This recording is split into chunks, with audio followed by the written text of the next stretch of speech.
The subcommittee will come to order. The chair recognizes himself for an opening statement. Good morning and welcome to today's subcommittee hearing on positioning, navigation, and timing, PNT. The global positioning system known as GPS has been the source of PNT for the United States for decades.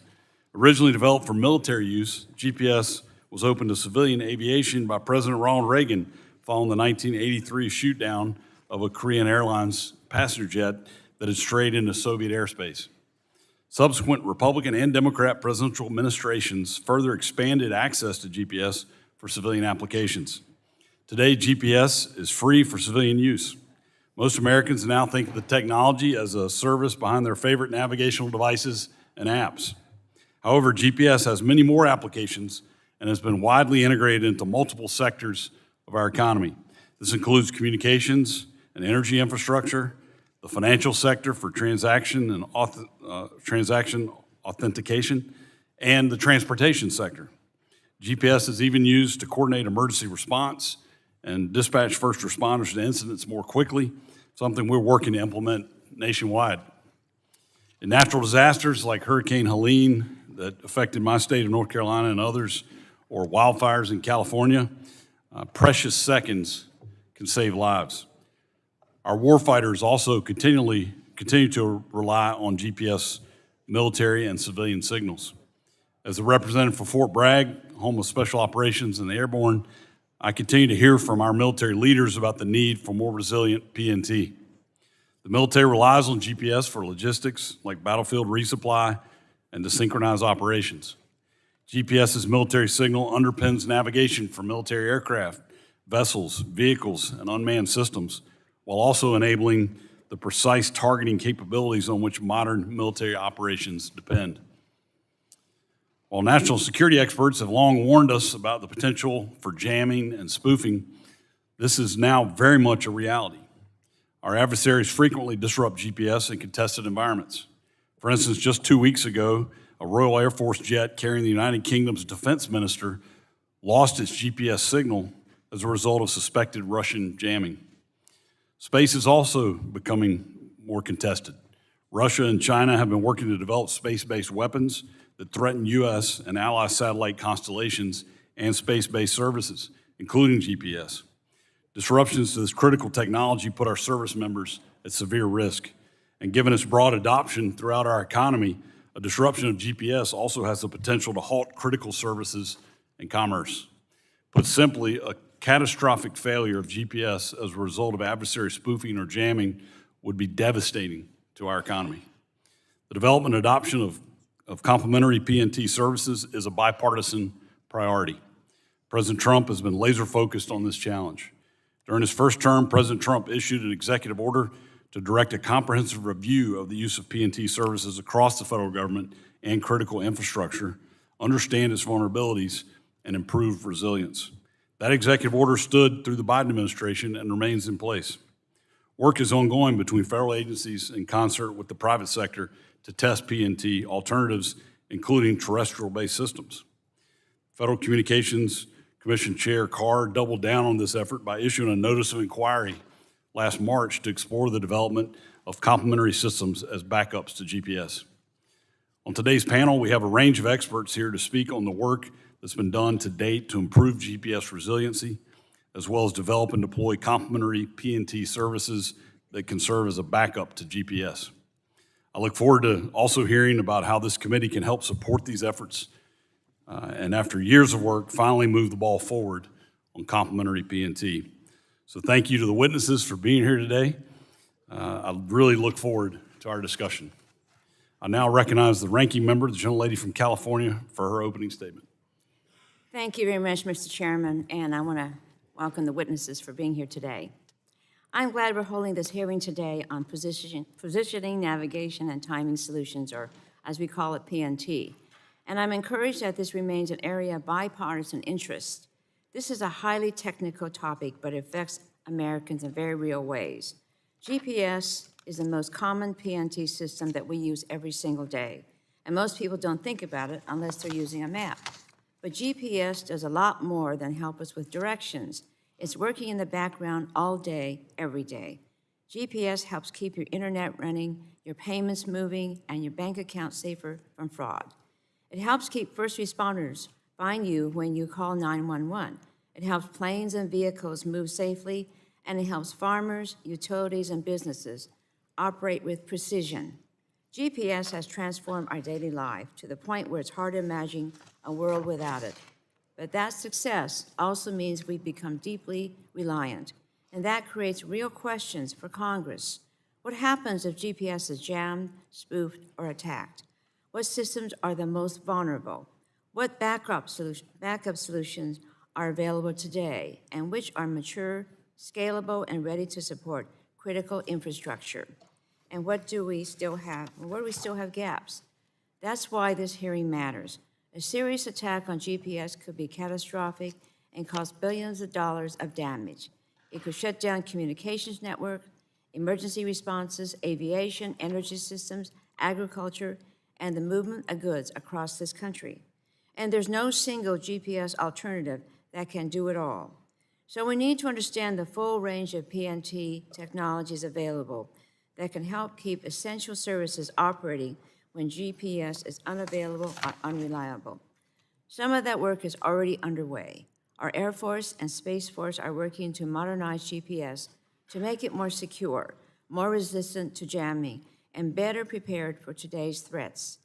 Local broadcasters in cities like Sacramento are already offering a glimpse of what GPS alternatives could look like. Through the rollout of ATSC 3.0, Next-Gen TV, local TV towers can help determine a user's location if GPS falls short. We'll also hear from NextNav, which has developed a technology that can provide vertical location information, helping identify what floor someone is on a high-rise building. And we'll hear from witnesses that have thought seriously about how we safely integrate these technologies. These examples make one thing clear: reliable backup PNT can strengthen national security, support innovation, and serve the public. But we must vet each technology carefully. It has to be proven, tested, and shown not to harm public safety, consumers, and critical services. The FCC and other federal agencies must be the guardrails in this process. They must follow the facts, insist on sound science, and make sure public safety is not treated as an afterthought. The stakes are too high to cut corners. I look forward to hearing from my witnesses on how we can make GPS more resilient, where our PNT capabilities stand, what risks deserve the most attention, and how Congress can support innovation, reliability, and resilience in this critical space. And with that, I yield back. Thank you. I now recognize the chairman of the full committee, the gentleman from Kentucky, for 5 minutes for his opening statement. Thank you, Chairman Hudson. Thank you for holding this hearing on the important topic. GPS provides positioning, navigation, and timing PNT services to most sectors of the economy and is integrated into our daily lives beyond just navigation apps and devices. While experts have been sounding the alarm about the vulnerabilities of GPS for decades, we are now witnessing the consequences of our delay play out in real time. Overseas, our adversaries are actively jamming and spoofing GPS in conflict zones, putting our service members at even greater risk. A disruption to GPS here at home has the potential to be catastrophic for the economy and impacted hundreds of millions of Americans.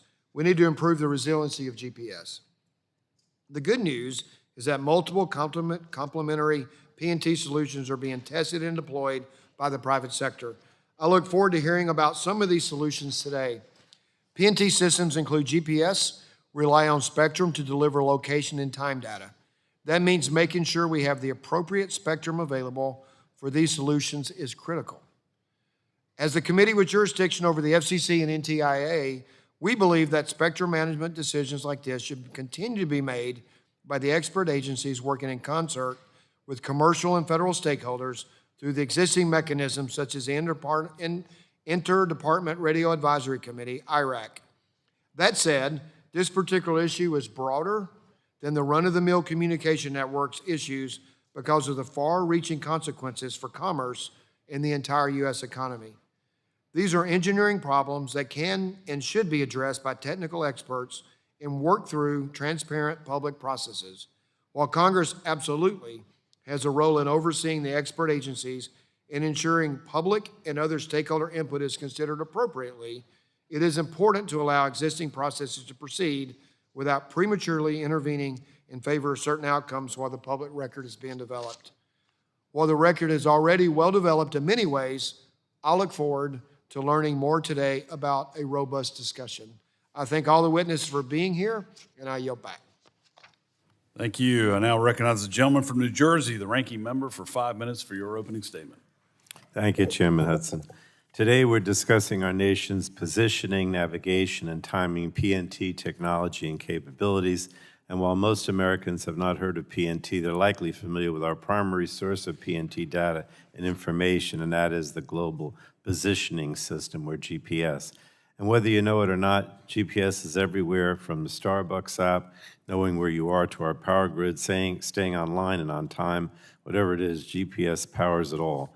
And it's not an exaggeration to say that GPS literally helps keep the lights on. But GPS also has made it easier to track someone without them knowing, which raises real privacy concerns. So we have to ensure that going forward, consumer privacy is considered in any future PNT advancements. So GPS was first created by the military in the 1970s and then extended to civilian and commercial use in the 1980s. Importantly, GPS has remained a free public benefit since that time and now serves billions of users around the world. Because of this, it's not surprising that we all have GPS embedded into many of our everyday devices, including navigating our cars or ourselves from one location to another. But GPS is also crucial for ensuring our planes, trains, and trucks arrive safely and on time. And it aids in weathering monitoring, provides life-saving information to first responders, and supports our national defense system. So it's critical that we understand how GPS is faring and what mechanisms are in place to complement GPS in the event of an outage or an attack. As we know, resilient communications networks can be the difference between life and death when the unexpected strikes, and the reality is that GPS has vulnerabilities. Unfortunately, due to technical constraints, GPS has challenges providing precise location data indoors or underground. But more concerning is that we have seen our foreign adversaries, including Russia and China, increasingly interfere with GPS by jamming and spoofing the signal. When jamming occurs, the GPS signal is unable to be used because it's blocked entirely. Even more malicious, with spoofing, fake GPS signals send incorrect location and timing information to devices, leading one to believe that they're somewhere where they're not. In either case, the consequences are significant and put our national security at risk. In fact, many outage or threat to GPS could result in significant threats to public safety, economic loss, transportation service disruptions, and property and environmental damage. It's critical that we understand how to both enhance the durability of GPS, and ensure there are viable alternatives to it. Building resilient and redundant communications networks is always a smart thing to do, especially given the stakes at play. It also makes sense for the Federal Communications Commission and other federal agencies to continue to evaluate potential backup technology to GPS, and these initiatives are needed as we must have a broad selection of GPS alternatives in this country, whether they operate on the ground or in space, because one solution will not work in every geographic terrain or environment. Now, that said, the FCC's review of any proposals that could complement GPS must be thorough, technically sound, and in the public interest. Given the numerous consumer benefits of GPS, any alternative PNT solutions must also put American consumers first. And therefore, I fully expect the FCC to abide by the requirements of the Communications Act and undertake a rigorous technical review of any PNT proposals it receives and ensure that they operate with the public's interest in mind. And this way, consumers can be assured that they're protected and not burdened by unexpected costs and unnecessary upgrades. So finally, while securing GPS and any alternatives to it is critical, I continue to strongly believe that these network solutions must be designed with robust consumer privacy protections in mind. Americans should not have to sacrifice their privacy for their security. And with that, Mr. Chairman, I will yield back. Thank you. Thank you. We've now concluded with member opening statements. The chair reminds members that pursuant to committee rules, all members' opening statements will be made part of the record. We'd like to thank our witnesses for being here today to testify before the subcommittee. Our witnesses will each have 5 minutes to provide an opening statement, which we will then follow with a round of questions from all the members. The witnesses here before us today are Lisa Dyer, Executive Director of the GPS Innovation Alliance, Sam Matheny, Executive Vice President for Broadcasting Positioning Systems with the National Association of Broadcasters, Miriam Saran, the Board Chair and Chief Executive Officer of NextNav, and understand today is your birthday. Yes, Mr. Chairman, it's an honor to spend my birthday here with all of you. Well, on behalf of the entire committee, we wish you a very happy birthday. Can't think of a better way to celebrate your birthday than this hearing. Thank you. Thank you. And Mr. Harold Feld, Senior Vice President of Public Knowledge, and J. David Grossman, the Vice President for Policy and Regulatory Affairs with the Consumer Technology Association. Thank you all for joining us today. Mr. Dyer, or Ms. Dyer, excuse me, you are recognized for 5 minutes for your opening statement. Chairman Hudson, Ranking Member Matsui, Chairman Guthrie, and Ranking Member Pallone, and distinguished members of the subcommittee, thank you for the opportunity to testify today about P&T technologies and services in the United States. I am the Executive Director of the GPS Innovation Alliance, as the Chair just mentioned. We are a trade association for the P&T industry. Our member companies have built multi-billion-dollar businesses and business units that build and rely on GPS and P&T technologies. We also include small business entrepreneurs who are developing innovative commercial satellite systems. The timing of this hearing is fitting as our nation prepares to celebrate its 250th anniversary, and we reflect upon its many achievements. GPS represents one of America's greatest innovations. Nearly every constituent in your district relies on GPS multiple times a year, as your opening statements have said. It has also transformed the way that the military thinks strategically and acts tactically. Since becoming operational in 1995, GPS has not experienced a single system-wide outage. This unparalleled track record is a testament to American ingenuity, from the thousands of engineers who have designed and built these systems to the Space Force Guardians who are operating GPS today. The GPS constellation consists of 32 satellites, 8 more than are required for the minimum 24 to provide worldwide coverage. They are radiation hardened, and they offer on-orbit resiliency in the event of an event in space. The FAA reports GPS signal availability at an impressive 99.99%. The economic benefits are substantial and far greater than the 1.4 trillion figure cited in the 2019 NIST report. While much has been written about GPS vulnerabilities, it is not uniquely vulnerable to threats. Federal law prohibits the operation, marketing, or sale of jamming equipment that interferes with any authorized radio communications. That said, as you've mentioned, localized jamming and spoofing events, which are much more than just a clever pot device in Top Gun Maverick, do real harm to the aviation and maritime industries. The FCC and the whole of government must dedicate resources to resolving these events. GPS is ripe for rapid modernization. 8 of the 32 satellites are operating on a single string, meaning they're one failure away from becoming non-operational. The ground station is undergoing a critical new software upgrade following the Space Force's April 2026 decision to cancel an overdue program. This represents a real opportunity to rapidly modernize GPS and take a comprehensive approach to integrating commercial satellite P&T systems into military operations. I'd like to raise 2 points that I believe deserve more attention in the what's next in P&T discussions. As previously mentioned, technical rigor is essential.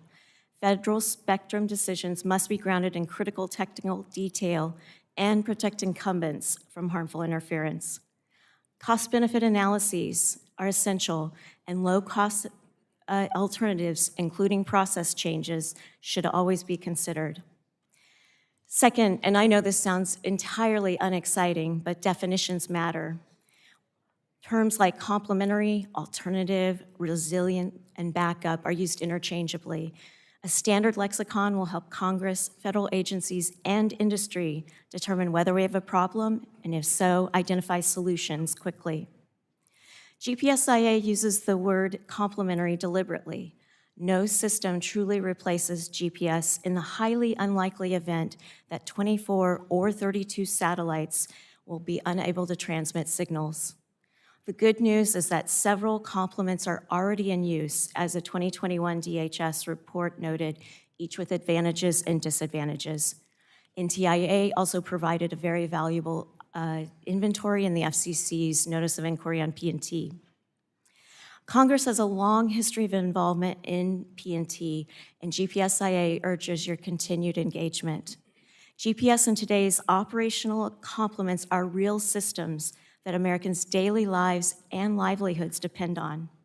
The space-based PNT industry alone includes more than 850 suppliers across the United States, more than 275 of which are small businesses whose PNT capabilities go unheralded, and they operate in 45 states. They are vital contributors to America's PNT achievements. I look forward to your questions. Thank you. Mr. Matheny, you're recognized for 5 minutes for your opening statement. Good morning, Chairman Hudson, Ranking Member Matsui, and members of the subcommittee. My name is Sam Matheny, and I serve as Chief Executive Officer of Merkit Solutions. Prior to this new role, I spent 12 years as Chief Technology Officer at the National Association of Broadcasters.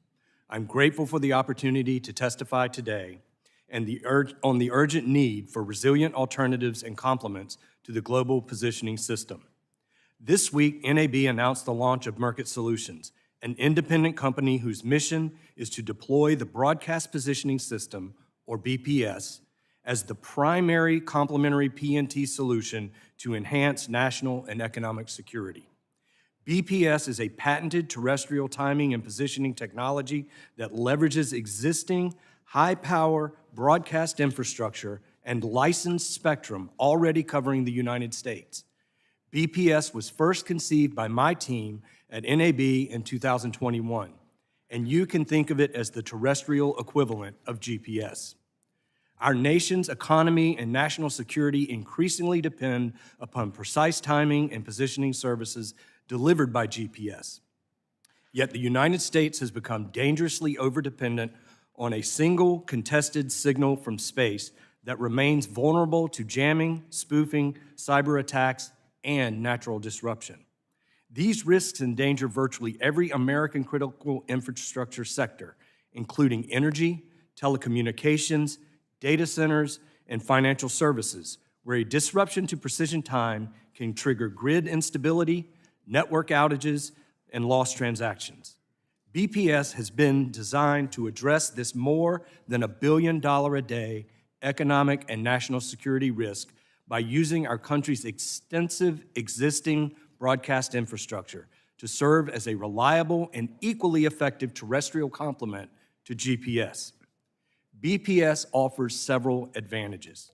First, the infrastructure is already in place. America's local broadcasters currently operate resilient transmission facilities in every corner of the country. Second, BPS signals are transmitted at high power from tall towers in diverse locations. This makes BPS very difficult to jam or spoof at scale. This is unlike GPS signals, which operate on a relatively narrow band of spectrum and are weak when received on Earth, making local interference easier. Third, BPS uses existing licensed spectrum. Fourth, BPS supports unlimited simultaneous users. This means no bottlenecks, which is essential for emergency and critical infrastructure applications.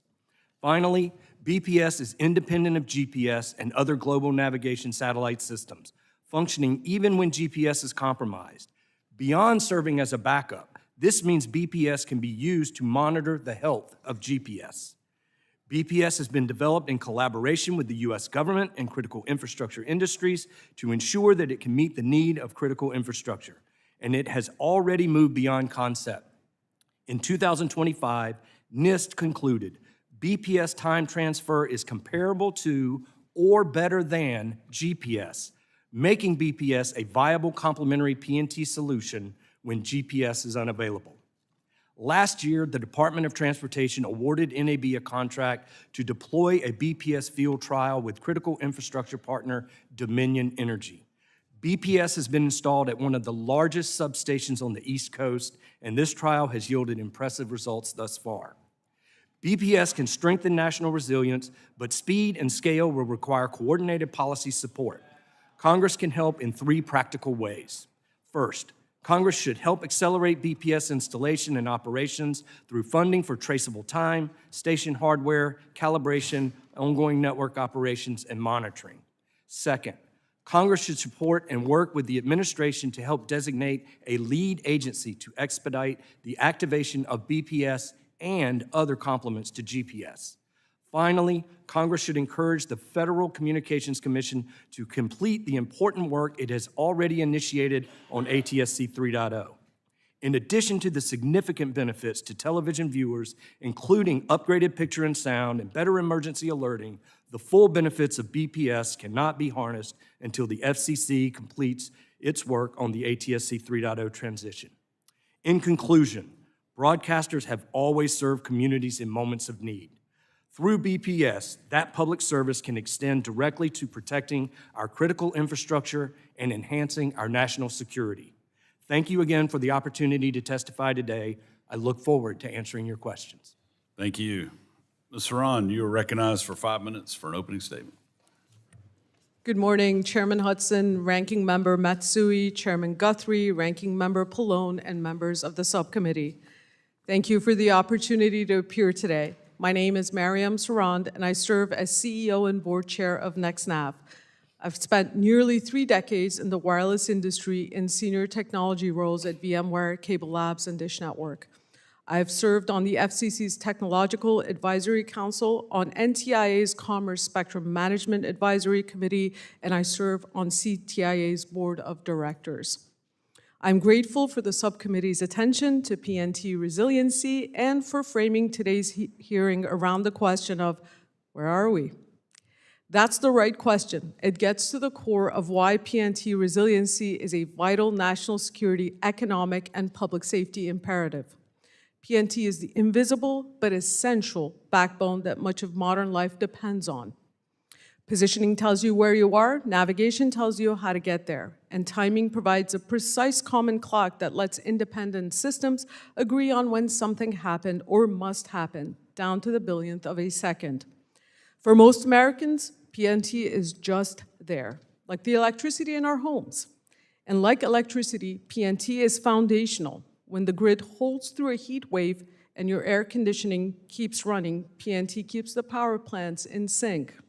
When a 911 call routes to the nearest dispatcher, PNT locates the caller.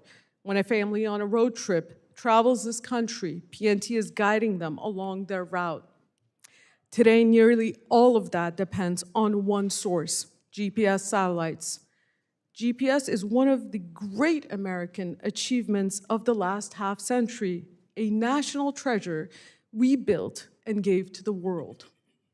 It is also a single point of failure. So what happens if GPS is degraded, jammed, spoofed, or attacked? That is not hypothetical. We have seen many cases of jamming and spoofing in geopolitical hotspots around the world, as well as right here in the United States. In 2022, a jamming incident shut down a runway at Dallas-Fort Worth, one of the world's busiest airports. And GPS interference has been reported in communities across the United States. China and Russia have built ground-based backups to GPS. The United States has not. But together, we can change that. Every presidential administration this century and members of Congress on both sides of the aisle have identified PNT resilience as a critical national imperative, and yet the United States still has no ground-based backups to GPS. That is a problem NextNav is helping to solve, and what we mean when we talk about PNT resiliency. NextNav is an American company that has spent 2 decades focused on strengthening America's PNT infrastructure.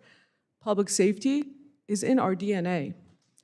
Our Pinnacle Vertical Location Service operates in more than 4,400 U.S. cities. Today, it helps first responders locate 911 callers inside high-rises and other places where Z-axis location is critical, where seconds save lives. We are the only commercial vertical location provider serving FirstNet, which is called Z-axis a key capability. And we also serve all 3 national wireless carriers. NextNav has developed a commercially viable ground-based complement and backup to GPS, deployable in the near term on existing 5G infrastructure and at no cost to taxpayers.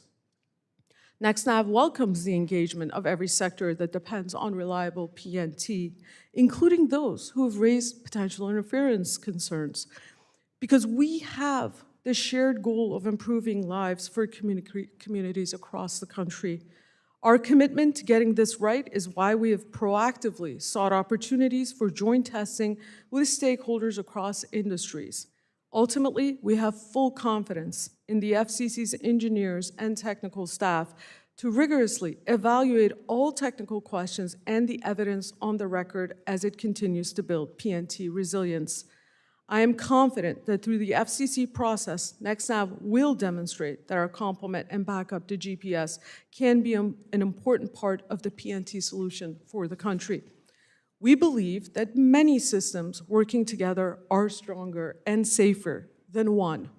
We welcome other technologies into the layered PNT architecture America needs, and I look forward to hearing from the other witnesses today. Congress has a vital role in ensuring that America builds a resilient PNT architecture. I appreciate the subcommittee's focus on this issue and the opportunity to discuss NextNav's role today. Thank you. I look forward to your questions. Thank you. Mr. Feld, you are recognized for 5 minutes for your opening statement. Thank you. Few people realize how much we rely on GPS in our daily lives. For example, we all know we use GPS for mapping apps, but how many know that the cell phone system itself depends on the precision timing function of GPS to function? This is just one example of the billions of dollars in commerce and social activity that rests invisibly on the free availability of GPS. GPS has become a public good. Like our national road system, like clean water and sanitation, it is essential for our daily lives. And like Wi-Fi supported by unlicensed spectrum, it is penetrated everywhere. Of course, the private sector still has a major role to play in providing alternate PNT systems and innovation around PNT uses. To take one of the oldest and most familiar examples, GPS did not load street maps onto devices in order to help people navigate. Private companies did that. Companies with critical needs, such as cell phone systems, use private PNT systems to provide supplements and backups. Redundancy is reliability. But none of this would have happened without open, reliable, and freely available GPS to act as the backbone and support. Much still depends on it, and innovation continues around it. It must remain a public good that serves the public interest. We must enhance it for the betterment of everyone, not privatize it or allow it to degrade in favor of private systems. As a public good, PNT requires proper management in the public interest. First, the U.S.'s free, publicly accessible GPS must remain the global gold standard for PNT. We must prioritize upgrading public GPS to enhance reliability, resiliency, and accuracy. All relevant federal agencies, including the military, should be directed to work together to achieve this goal. Congress must devote sufficient funding to upgrade GPS as quickly as possible. Jamming and spoofing are already realities, and we must act to address these threats now. Imagine the chaos and confusion a fleet of jamming drones could create in a crowded city, especially as part of a broader terrorist attack. Less dramatically, a failure of older satellites could throw off sensitive functions on which public safety, businesses, and consumers depend. Next, the federal government must lead a responsible, orderly transition to a more reliable, more resilient next-generation GPS. This will take time and planning, especially for any improvements that are not backward compatible with existing and deployed technology. Finally, I strongly urge consideration of incorporating privacy by design into future PNT systems. While GPS has been a tremendous boon, it has also converted virtually every mobile device into a digital spy. We tend to think of PNT as an engineering question with policy layered on after the fact. Instead, we must make our policy goals system design goals. We would, of course, continue to need strong privacy laws, but if we build a GPS system designed with privacy in mind, it becomes easier to protect privacy by law. Privacy law works better with a system that cannot violate your privacy in the first place. While I would like to end here and just talk about the public interest, I need to address the two potential private proprietary PNT providers invited to this hearing. Unlike other private PNT providers, these systems want something from the government other than money, while claiming to do the taxpayer enormous favors for free. After 25 years in public advocacy, I have learned that the actual scariest words in public policy are, "Hi, I'm from the private sector and I'm here to help at absolutely no cost to the taxpayer." The broadcast positioning system is a potentially good product, but anyone familiar with the FCC ATSC docket will see that the proposed ATSC transition has raised many complicated and contentious questions. We must not short-circuit the careful consideration needed here in order to rush BPS to market. NextNav offers an even more troubling trade. It wants a multi-billion-dollar infusion of new spectrum rights in the 900 megahertz band, combined with a dramatic change in existing rules, and to have the freedom to wipe out billions of dollars in products and services that consumers, power utilities, public safety responders, the security industry, the aviation industry, retailers, and countless others use every day. For something free, it promises to cost the public a hell of a lot. To conclude, GPS remains one of the most important contributions to the general public and the world. Congress must continue to develop and enhance it as the crown jewel it is, not look to privatize it or abandon it, even as it does the necessary work of facilitating complementary PNT systems. Thank you, and I am happy to answer any questions at this time. Thank you. Mr. Grossman, you're recognized for 5 minutes for your opening statement. Chairman Hudson, Ranking Member Matsui, Chairman Guthrie, Ranking Member Pallone, and members of the subcommittee. Thank you for the opportunity to testify today. My name is David Grossman. I'm the Vice President of Policy and Regulatory Affairs at the Consumer Technology Association.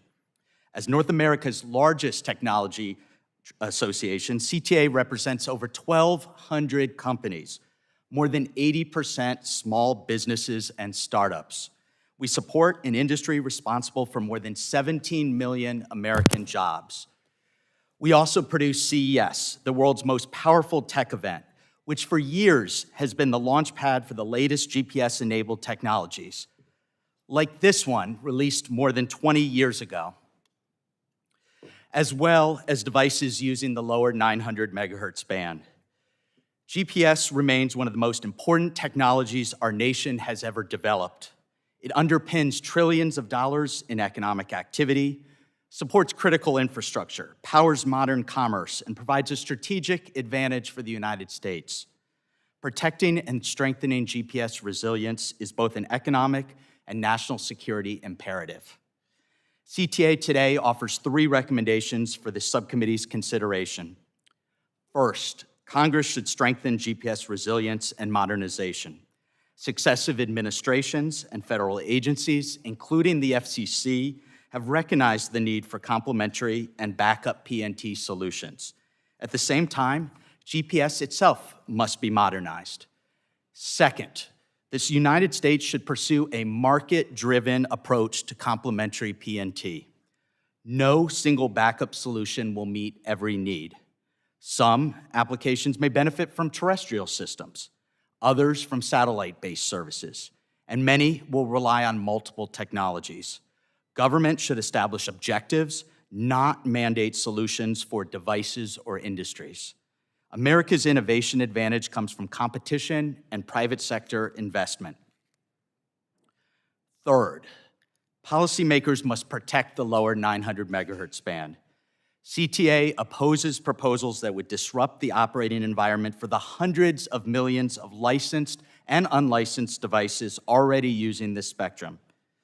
It's also worth recognizing current uses for this innovation band. Unlike, as some have suggested, the lower 900 megahertz band is not underutilized. First responders use it for critical applications like man-down systems and wildfire sensing. Medical alert pendants help seniors age safely at home. And the band is essential for wireless alarm systems, motion detectors, smoke alarms, and smart locks. Retailers use RFID systems to manage inventory. Utilities use the band to remotely monitor and manage critical infrastructure. And electronic tolling systems use the band to reduce congestion and provide needed funding for roads. The lower 900 megahertz band enables farmers to improve yields and conserve water. Even the US military depends on the band for logistics tracking. These technologies represent decades of investment, hundreds of millions of dollars of deployed devices, and billions of dollars in economic activity. Many of these systems were specifically designed around the unique characteristics of this spectrum and would be expensive and challenging, if not impossible, to replace. Reconfiguring this band could introduce harmful interference and impose significant costs for the consumers and businesses that depend on these technologies every day. We do not have to sacrifice the success of the lower 900 megahertz band to improve GPS resilience. Numerous complementary PNT technologies are already available. America can strengthen GPS resilience while preserving the innovation ecosystem that powers so much of our economy. Congress should continue supporting GPS modernization, encourage a diverse and competitive marketplace for complementary PNT technologies, and protect existing spectrum users from harmful interference. The United States became the global leader in GPS by combining technological innovation with smart policy. We should follow that same model today. Thank you. I look forward to your questions. Thank you. We'll now begin questioning, and I'll recognize myself for 5 minutes. Ms. Dyer, can you bring home for us why should Americans care about complementary PNT? How would a GPS failure without backups impact your everyday American in their daily lives? Thank you, Congressman, for the question. I think one point is that the risk of failure of the system writ large is a little bit overstated. We have 32 satellites on orbit, and there are plenty of satellites that would still, if God forbid something happened, would still continue to operate. The localized jamming and spoofing capabilities that are impacting the aviation and maritime industries and Americans living along the southern border, those are localized events, and the focus should be on the bad actors and stopping the bad actors as opposed to the focus on GPS. Why people should care: it is an incredible achievement, as many of us have said up here, just how much ease it brings to our lives. I have a lovely 2009 Atlas in my car still. It was given to me by a dear uncle, but it is so amazing to be able to pull out and navigate. I like being able to take transactions on my phones. I like knowing that our military has the top-of-line technology to protect us overseas and to protect themselves overseas. Great, thank you for that. So NextNav's position before the FCC proposes reorganizing the 902 through 928 megahertz band and bifurcating it into two parts, one for unlicensed and consolidating their license into the other position. Mr. Grossman, I've heard from stakeholders and heard in your testimony, but the stakeholders who currently operate in the band about their concerns with this proposal. Could you walk us through how unlicensed users operate in that band, and could you help us understand the technical reasons behind unlicensed users' stated need for access to the full 902 through 928 megahertz band? Thank you for that great question, Mr. Chairman. The reason that the lower 900 megahertz band is the incredible innovation story that it is not an accident. It is a result of deliberate decisions made by the FCC, starting as early as 1989 and 1990, which first authorized that band for unlicensed use. Many of us will remember in the mid-1990s, cordless phones using the 900 megahertz band. And in the mid-1990s, the LMS band was authorized. And to specifically your question around how unlicensed devices are able to operate with LMS users and licensed users, again, was a deliberate process around providing protections both to the licensed and unlicensed users in the band. And from that, we have seen this incredible innovation ecosystem come about. Many of the stakeholders you heard me speak about in our testimony, and now today, more than hundreds of millions of devices impacting just about every industry across our economy. Thank you for that. And Ms. Saran, I'd like to give you an opportunity to answer the same question from your perspective. Thank you, Mr. Chairman, for that question. NextNav currently holds licenses in the 900 megahertz band that we acquired at auction and also secondary markets. The rules for this band were written in the 90s, exactly when we used dial-up internet, and you heard the phone line when you did that. FCC modernizes its rules as part of its process, and what we are asking for is a modernization of these rules, because if we didn't, then it really hampers technical and innovative advancement. We fully recognize the use of this band in many other capacities. We really would like to continue to work with the FCC to address any of these concerns through their process, and we've also reached out to all the stakeholders. And we will continue to do that to make sure that everybody continues in these very important functions in this band. Thank you for that. I'm down to 30 seconds, and I have a whole bunch of other questions, so I'm going to submit them for the writing and make sure not to take time for my colleagues to ask their questions. So thank you all so much for your testimony, and thank you for your answers today. I'll now recognize the ranking member of the committee, Ms. Matsui, for 5 minutes for your questions. Thank you very much, Mr. Chairman. Broadcast Positioning System, or as we say, BPS, is an emerging technology that could help back up GPS by using technology like ATSC 3.0. It could allow broadcast towers to help provide timing and location services when GPS is unavailable or disrupted. Sacramento was one of the first cities in Northern California to launch commercial next-gen TV, and today there are 6 systems in the region that use ATSC 3.0. Mr. Metheny, in a region like Sacramento, where flood protection and emergency response are major priorities, how could BPS help strengthen public safety and resilience? Thank you, Ranking Member Matsui.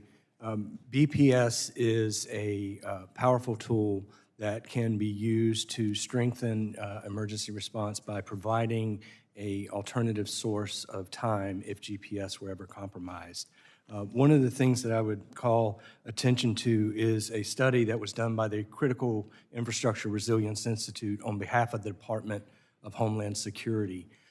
It studies 5G survivability as well as land mobile radio survivability, and it recommends BPS as a solution to provide time if there were ever a disruption of GPS. Okay, thank you.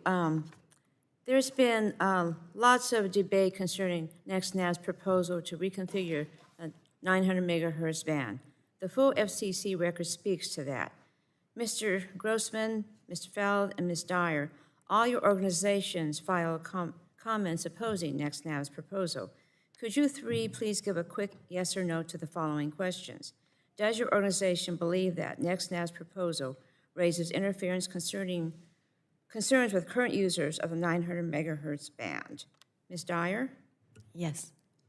Mr. Feld? Hell yes. Mr. Grossman? Yes. Okay, does your organization believe that NextNav had adequately addressed those interference concerns with technical reports at the FCC? Once No. again, Ms. Dyer, No. Ms. Feld, Mr. Feld, and Mr. Grossman. Hell no. Okay. No. Okay, the FCC needs to demonstrate to the public before it moves forward on any proposal in 900 megahertz that will not harm public safety, consumers, small businesses, or the flood warning infrastructure that stands between American communities and disaster. I've worked for years to strengthen consumer privacy and make sure new technologies are built around people's safety and trust. Mr. Feld, how do we make sure new PNT systems improve safety and reliability without creating new ways for bad actors to track people without proper safeguards? We need to, first of all, establish that this is a system requirement and not something that is nice to have. the problems with GPS right now are in part a result of nobody thought of consequences when we developed the system in this regard. The second, I would argue, is we need to have standards and certifications, whether voluntary or mandatory, I'd prefer mandatory, developed by NIST and others, for the systems, which would guarantee a particular level of privacy by design. The basic rules for privacy by design: don't collect more information than you have to, don't store it longer than you have to, and do your best to keep it from being traceable back to any particular individual. Okay, thank you. GPS works nationwide and globally, including rural areas on the water and in places without nearby cell towers. Ms. Soren, NextNav has described its proposal as a complementary and backup system for GPS. Critics have argued that your system will be most effective in areas where sufficient 5G infrastructure already exists, but less effective in rural or remote areas. How do you respond to that concern? Thank you, Ranking Member, for the question. NextNav's solution is terrestrial based on the 5G footprint, which covers more than 96% of the population in the critical areas, for example, where first responders are. But also NextNav has always said that PNT backup needs to be a system of systems. It needs to be a multi-layered architecture. It needs to have the other technologies. It needs to have satellite resiliency also for rural areas that this 96% of the population does not cover. Okay, thank you very much, and looks like I'm running out of time, so. Gentlelady yields back. Chair recognizes the chairman of the full committee, Mr. Guthrie, for 5 minutes to ask your questions. Thank you, Mr. Chair, and thank all of you for being here. And, you know, this committee has jurisdiction over spectrum policy, and I have personally worked on spectrum policy over the many years, particularly with my good friend from California, Ms. Matsui. And I've seen how spectrum policy has grown more contentious due to the diminishing amount of available bands for both licensed and unlicensed users and the greater density of incumbent users. The task of allocating bands has become even more technically challenging. And I want to set up, I think we all agree, if you can say if you disagree with me on this, I won't go down and make everybody answer, but that the FCC and the NTIA are the expert agencies with the technical expertise and statutory authority over spectrum management decisions. And also think we all agree that the FCC should consider public, commercial stakeholders, including both licensed and unlicensed users, and the federal agency input as it decides spectrum policy and other items before the commission. So I guess my question I'd like for each of you to answer, to get to, is with the FCC and the NTIA having the technical ability and having to take all into account, should Congress make technical decisions about spectrum policy through the appropriations process? And Ms. Dyer, you can go first.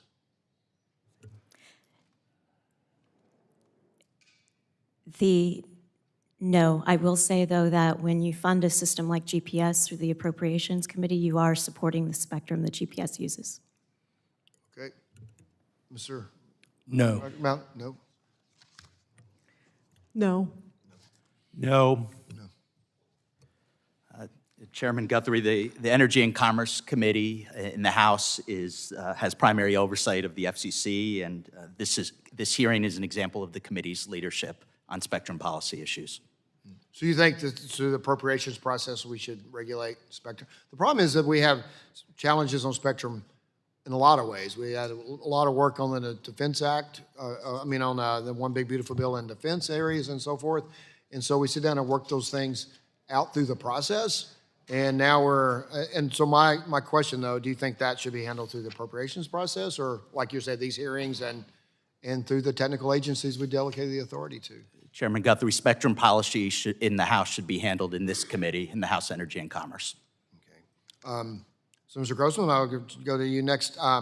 What challenges exist in ensuring that existing systems can take advantage of alternative PNT solutions, and what barriers currently exist to the adoption of these backup signals? Thank you for that question, Mr. Chairman. By our estimate, there are anywhere in the neighborhood of 40 to 60 complementary PNT technologies, either already available or in development. My colleague, Ms. Dyer, spoke about in her testimony 17 complementary PNT solutions that are available. Our view is that there is no one-size-fits-all approach.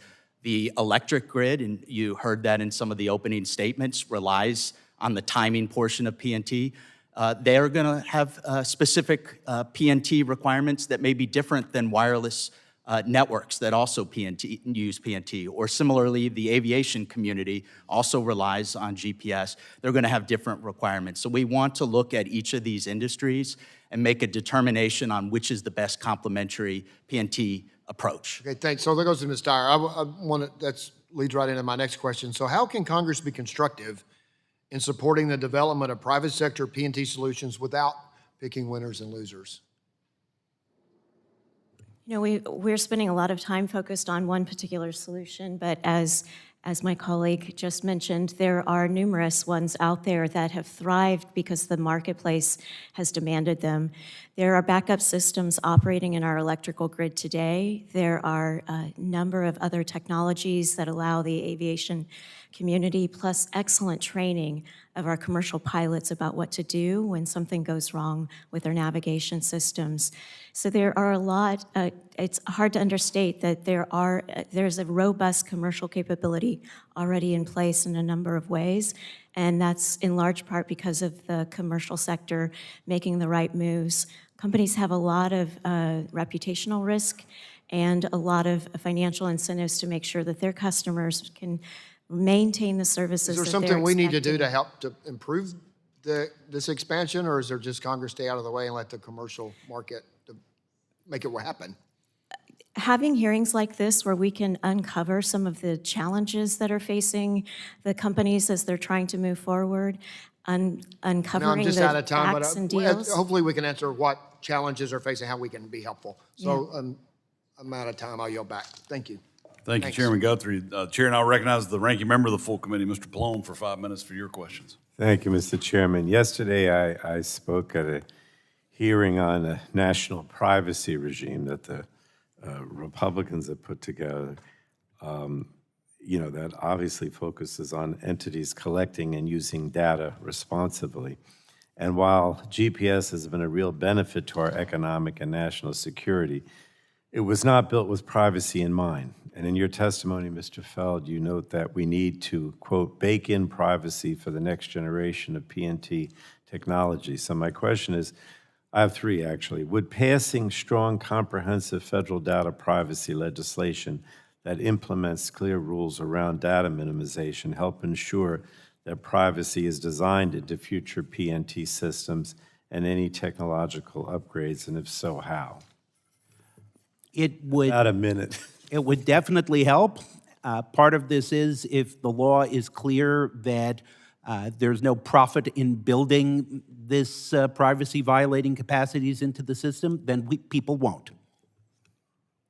Okay. And I also stated earlier we need a broad range of PNT solutions in this country, but any solution must operate in the public's interest. So now I'm going to go to Ms. Soren. I understand NextNav has a proposal pending before the FCC for its 5G PNT solution. Does NextNav also have existing PNT services that are operational today? And if so, does NextNav's 5G solution need to operate in the same spectrum band as its existing PNT services, or could NextNav deploy this new PNT technology in spectrum band where 5G already operates today? You get that? Thank you, Ranking Member, for those very good questions. NextNav does currently operate today. In fact, our solution saves lives. In this room today, you have several chiefs and deputy chiefs from several counties, Fairfax County, Boston, in this room. That's who we work with. We work with them to understand their needs to save lives. We work with them to provide a vertical Z-axis solution that tells you what floor of a building you are, which actually you can't do with GPS because the signals don't get indoors. So you need that today, and it is being used commercially. And I spend a lot of my time listening to these firefighter stories about people who die from the entrance 40 feet away just because you can't locate them. You need to listen to their dispatches. And that's when you get passionate about what we're doing today. So that is an incredibly important aspect of what we provide. We also would like to expand that in the backup form, meaning GPS needs complements because it doesn't work well indoor, but it also needs a backup. And that's where what we call XY. So you hear a lot Z-axis, which is the vertical solution. XY is the horizontal solution. We need to extend this. So we currently we own the spectrum licenses and we operate in this band. We also have a 5G system up in Santa Clara today in a very extensive coverage that we'd love to have you all see on how amazing the current new innovation is on providing you accurate both positioning in a 3D manner and timing solution. Our proposal at the FCC is to modernize our existing spectrum, and we would like to work with them and you and everyone over here to move forward on this process. Thank you. All right, then I'm going to go back to Mr. Feld about a minute. Why is it important that we invest in our country's PNT system to ensure that it's both resilient and redundant? And what are the consequences consumers will face if we fail to do so? Got about a minute left. As every witness here has testified, we depend on it, and we depend on it in ways we even don't know we're depending on it. Because it has been an open, freely available system, it has been plugged into everything. We cannot allow this to degenerate. We cannot allow this to be shifted to a private sector approach only, but as others have also mentioned, because individual industries and individual locations have particular needs, there is tremendous value in having private sector PNT alternatives available for backup, for resiliency, and that address the local environment and needs. All right. Thank you so much. Thank you to the panel. And I yield back, Mr. Chairman. Thank you. The chair now recognizes the vice chair of the committee, Mr. Allen from Georgia, for 5 minutes for your question.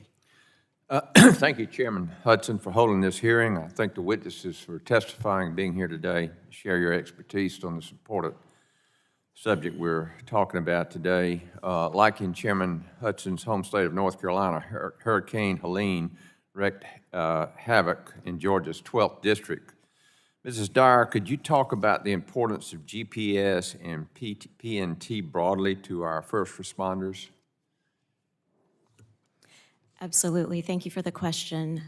GPS actually has an advantage over terrestrial-based systems in man-made natural disasters, such as the tragic hurricane that went through your area, as well as the Maui wildfires and the California wildfires. It wiped out the terrestrial infrastructure in those areas, and it's taken a long time to rebuild that. In the meantime, there are devices that people can carry that are in their pocket that allow people to connect to emergency services. When cellular towers are down, there are capabilities where you can use those devices and connect with a satellite, and it will send your GPS location back to call centers, who will then dispatch emergency services to where you're locating. It's an incredible system that relies on satellite only and is essential, as you mentioned, during these types of incidents. Good, thank you. Mr. Feld, do you have anything to add to my question on the, talking about the importance of GPS and PNT broadly to our first responders? Anything to add there? Yes. First, we need to recognize that there are two elements of this problem. One is the consumer side, and that is where NextNav, back when it used to be Progeny, made its contribution so that cell phones can communicate the correct location to first responders. The other is for first responders themselves, especially teams that are sent to areas with which they are unfamiliar in response to national disasters will need to be able to navigate, and existing GPS may not be adequate depending upon the environment. So we need to actually look at both sides of this equation. Mr. Matheny, in your testimony, you mentioned the resiliency of broadcast infrastructure in times of emergency. Hurricane Helene devastated physical communications infrastructure. Could you speak more about how that will translate to resilience in the broadcast positioning system? Vice Chairman Allen, I'm from North Carolina originally and have experienced numerous hurricanes myself. growing up, and what I can say is that broadcast infrastructure is some of the most reliable infrastructure there is. It is built to stay on the air 24/7, 365. The facilities are hardened such that they have generator backups, and that is currently being used as a source, the backbone of the emergency alert system. What we're talking about with BPS is extending that resiliency to critical infrastructure so that cell towers can stay operational, so that power grid can stay operational, and we believe that BPS can be a major contributor to our response in weather emergencies. Thank you. Mr. Matheny, in addition to my position here on the C&T Subcommittee, I also serve on the Energy Subcommittee. Proud to represent Plant Vogtle, the first commercial nuclear reactors built in the U.S. in over 3 decades, housed in my district. Reliable power is essential for economic growth. In your testimony, you mentioned a National Institute of Standards and Technology project with Dominion Energy, ensuring our nation's electrical grids and other critical infrastructure have a reliable backup to GPS is important to our economic and national security. Can you expand on what we've learned from this pilot program and how a broadcast positioning system, or BPS, could be utilized by the energy sector? Thank you for that question, Vice Chairman Allen. So what we have learned is that the energy grid uses precision timing in a variety of ways. It uses it to time align the energy so it can actually flow across the grid and get to its destination. And it's also used in fault tolerance monitoring.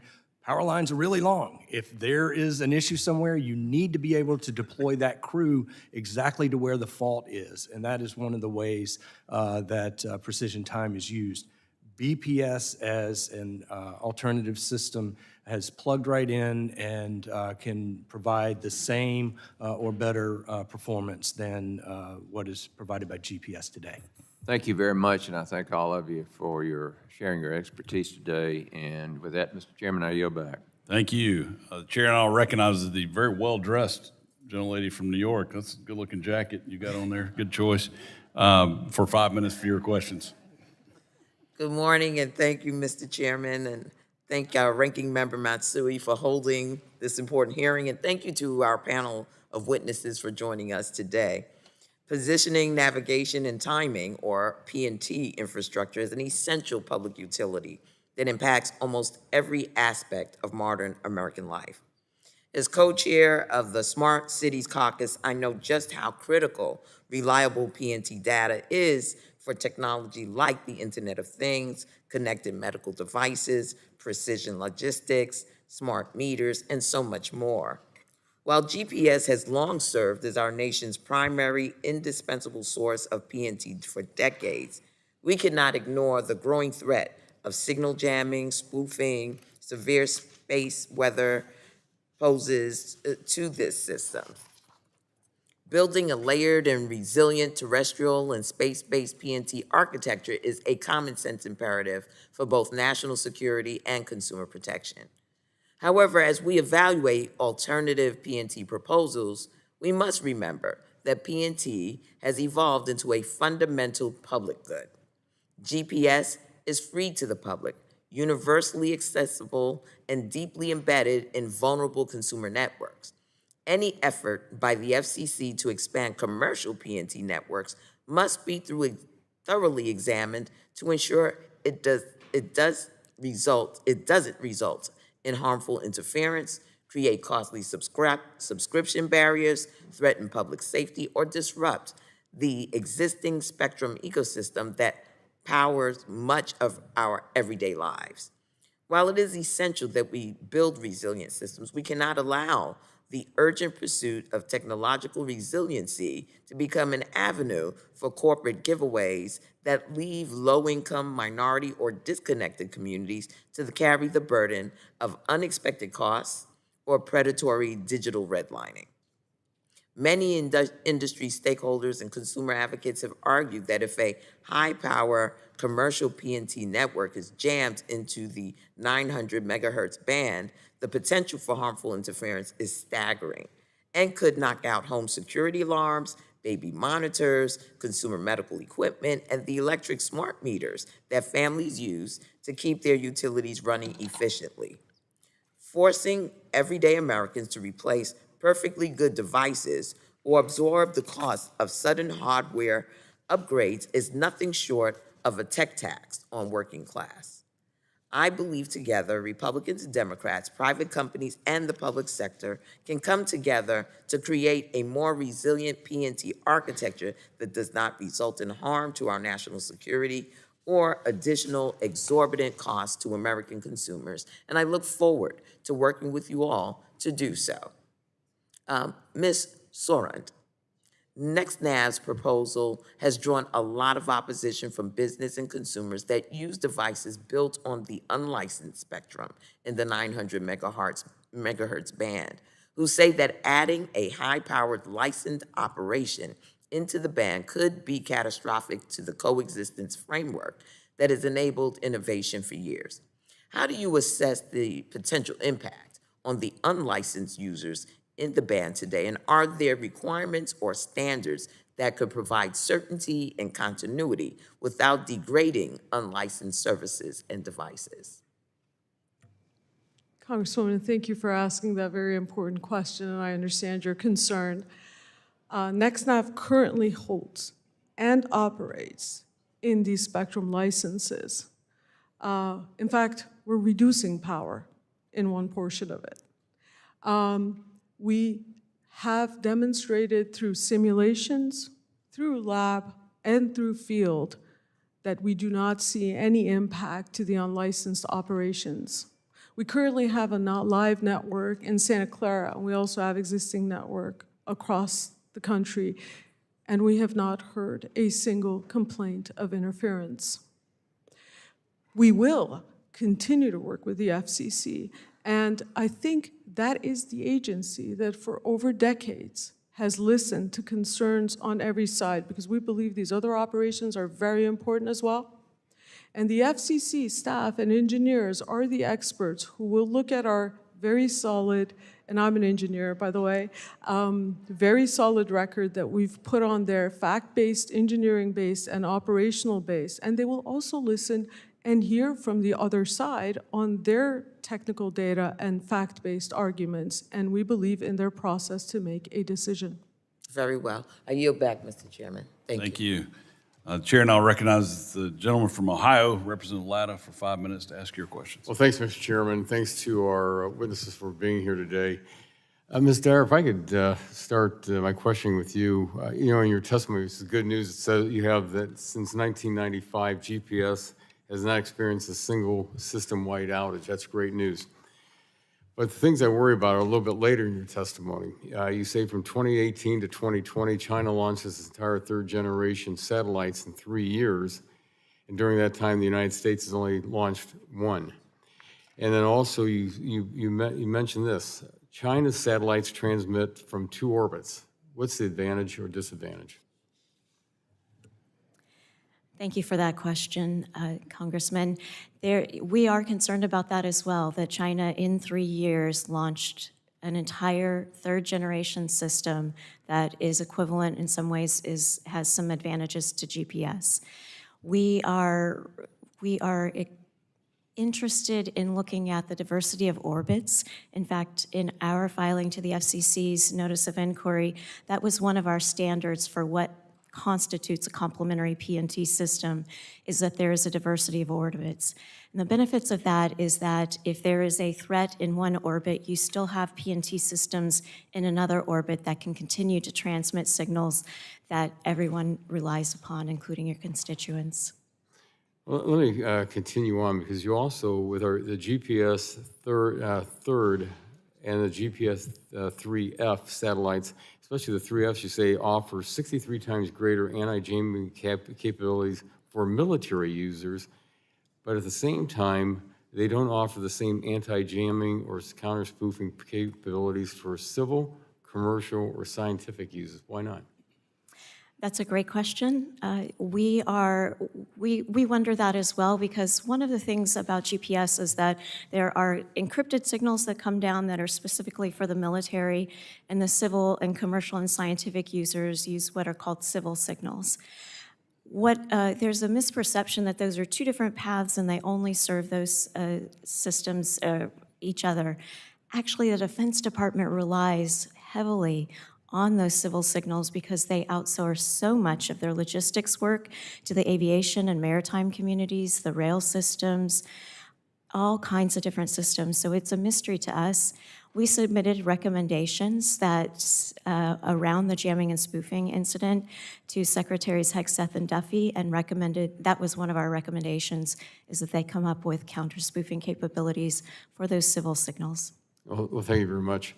Mr. Grossman, I've worked on the Precision Agriculture Satellite Connectivity Act, which passed this House as part of this year's Farm Bill. And in your testimony, you mentioned the importance of satellites and GPS systems in order for precision agriculture technologies to work.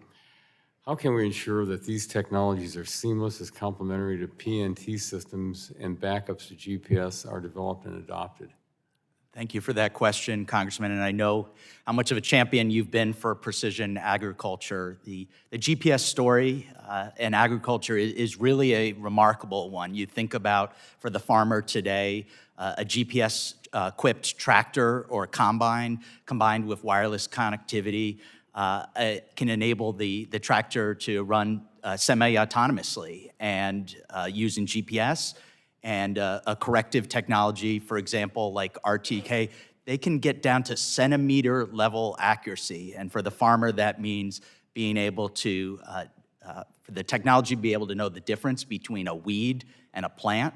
So you're therefore reducing time, saving money, and those are two of the primary, and also conserving water.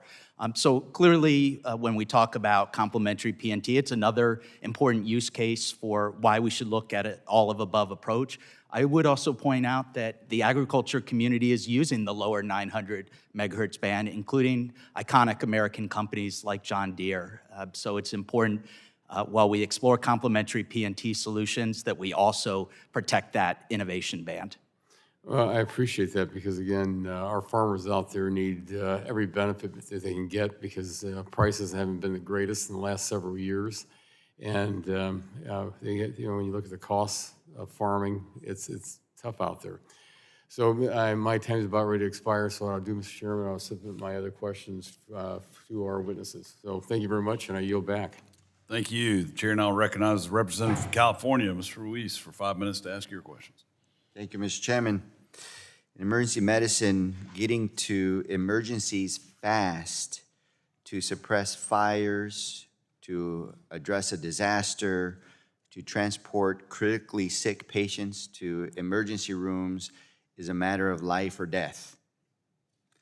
Whether it is a bushfire near trailer parks or a farm worker suffering heat stroke miles from the nearest paved road, first responders need to find people quickly. GPS makes all of that possible, but the communities must depend on precise positioning, navigation, and timing. What we call PNT are often the most exposed when those systems fail. Rural areas face GPS jamming and spoofing not as a distant threat, but as a practical hazard. In communities like mine, that danger is compounded by proximity to military training corridors and a geographic reality that cannot be wished away. When GPS fails, there may not be backup technology to catch the fall. Mr. Grossman, my district includes communities that are hours from the nearest major hospital with limited cellular coverage. How would a GPS outage or the jamming or spoofing of GPS signals harm rural emergency responders? And can current complementary PNT technologies aid in situations like these? Thank you for that question, Congressman Ruiz. You've highlighted the inextricable connection between public safety and first responders and having reliable access to PNT. When hospitals are located hours away, as the example you shared, those ambulances transporting the patient, they're relying on PNT to navigate them to the closest hospital and with the quickest route. Similarly, the home base for the first responders use GPS and PNT for tracking services to know exactly where that ambulance is and where to route additional emergency vehicles.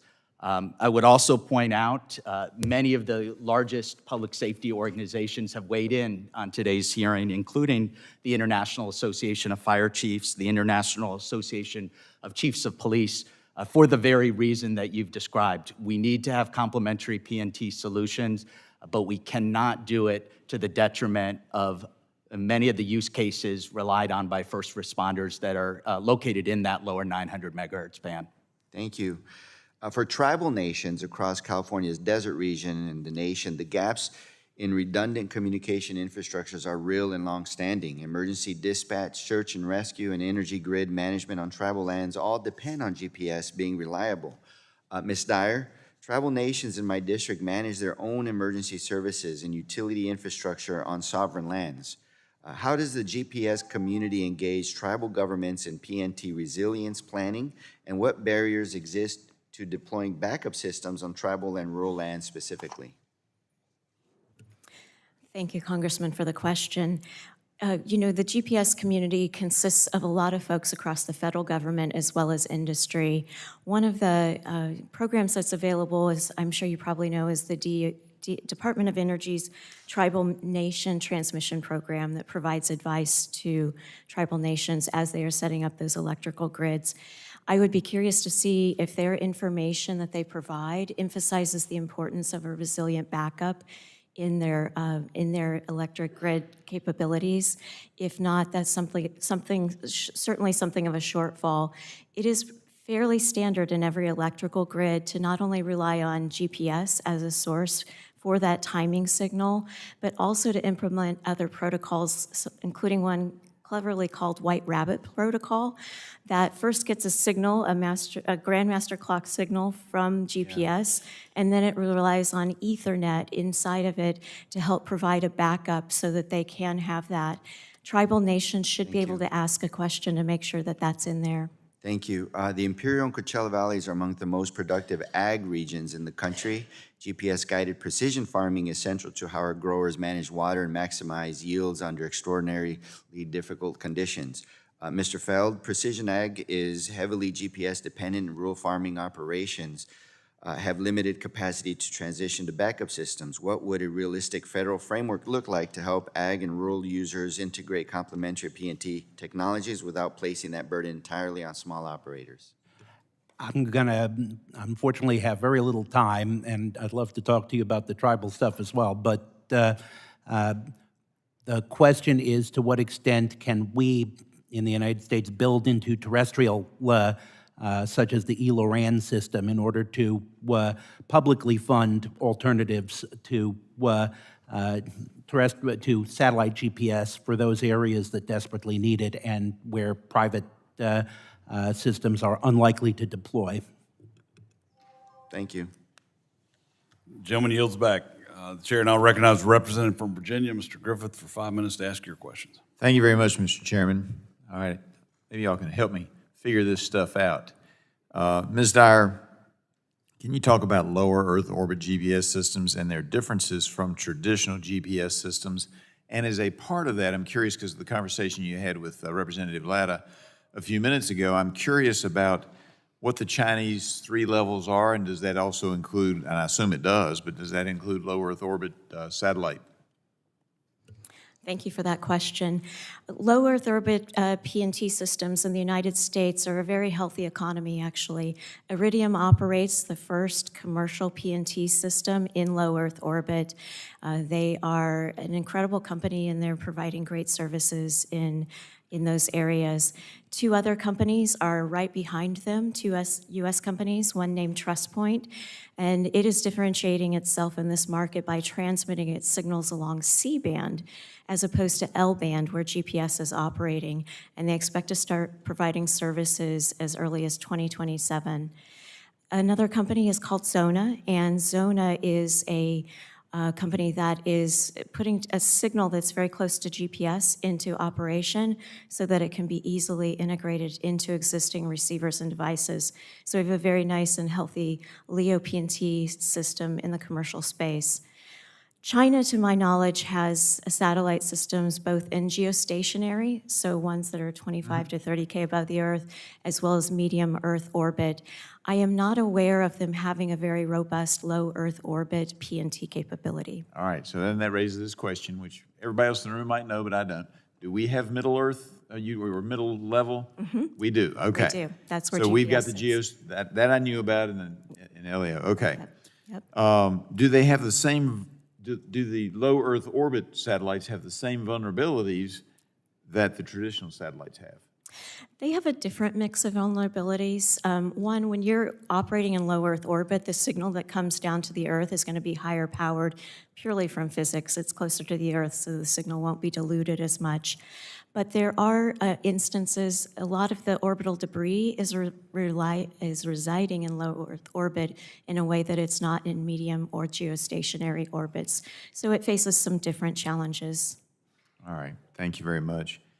I was intrigued with some of the discussion Ms. Soron brought up about that they're using some more high-powered 900 megahertz and below things, and that there was not interference. And that was I understood your testimony correct? That there weren't any complaints about interference. I understood that correctly, did I not? That is correct, Congressman. All right, so now I go to Mr. Grossman, because I want to get, both sides of the story. Do you have any complaints, or have you heard of complaints where they're using the higher power that people are running into problems, whether it be the medical side or something as simple as garage door openers? Congressman, yes, we have heard concerns. So the tests that NextEv refers to, there were two that I'm aware of. I've reviewed YouTube videos that the company posted on their site showing what they claim to be coexistence with RFID tags, and then another video which showed or claimed coexistence with smoke detectors and I believe one other device. These were 1 minute long videos each. We have not seen any accompanying technical data to go along with those tests. We would, our engineers of our companies would welcome You question their testing, but I guess my question would be is, have you, in those areas where they were doing testing or where they've used this, have you had any specific complaints? Well, as I understand, the tests occurred on the rooftop of a building, so they were an isolated test with specific devices. We just don't have a lot of details about the technical parameters by which those tests occurred. And I'm going to probably run out of time, but is there any way to buffer the systems so that if you're using the higher powered ones, the lower powered ones can be buffered from interference? Congressman, we're not aware of that. There have been countless technical tests submitted into the record. Ms. Soren.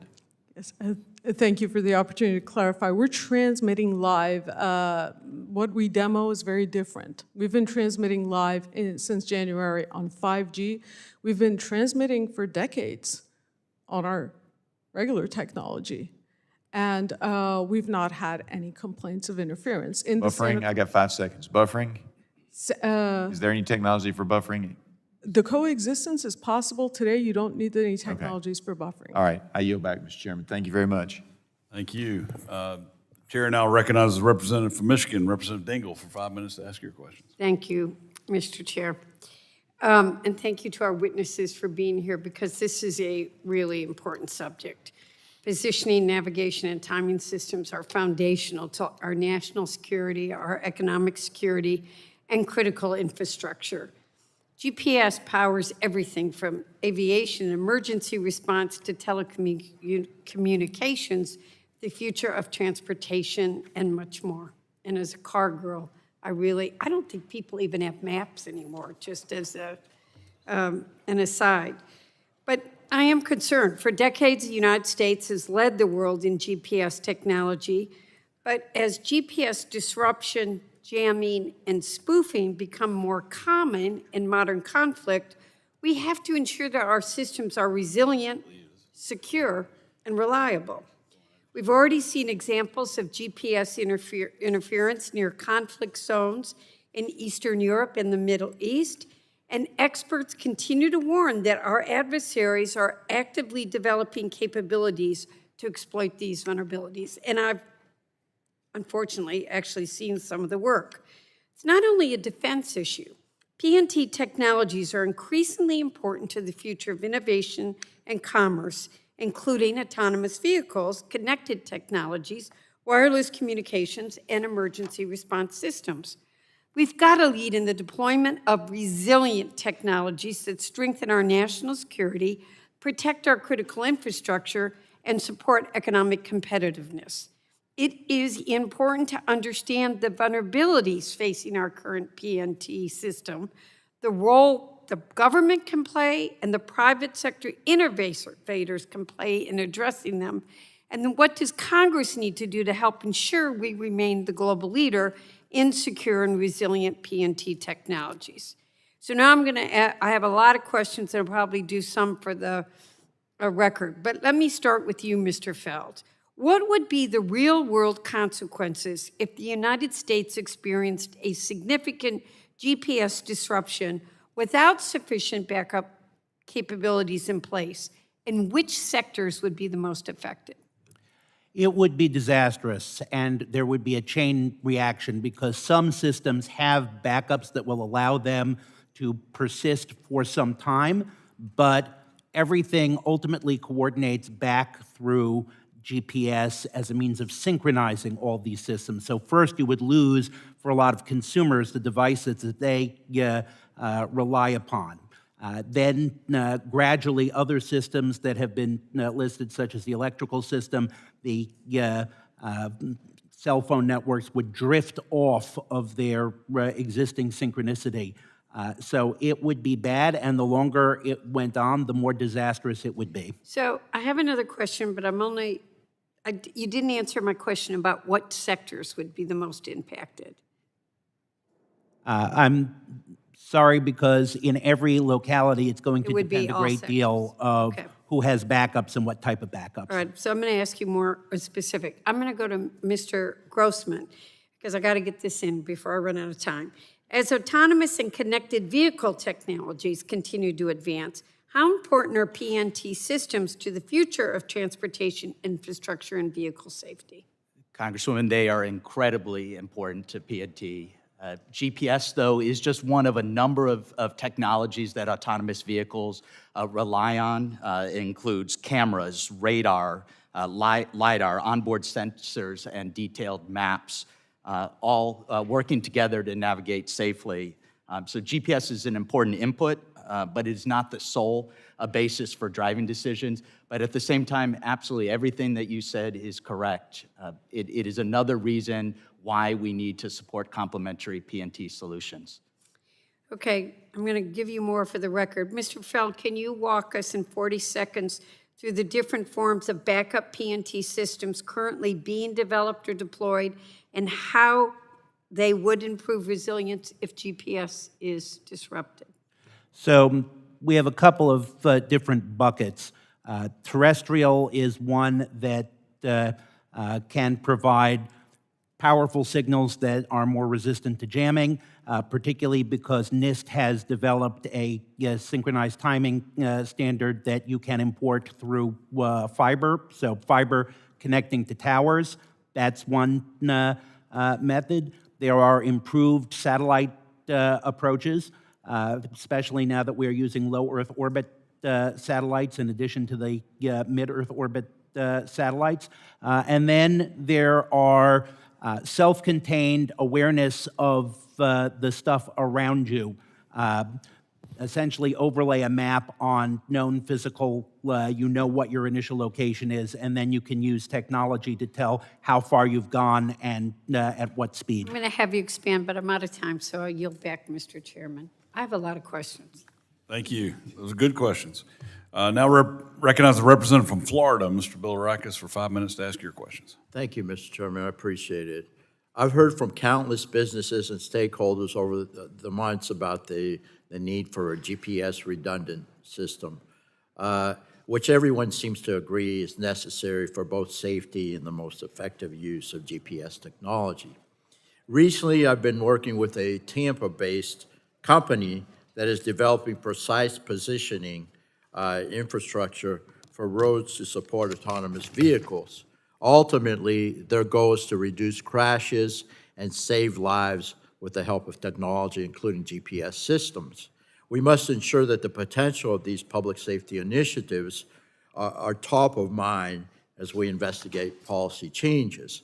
My first question is for Mr. Grossman. How can we make sure resilient and complementary PNT are integrated into autonomous systems?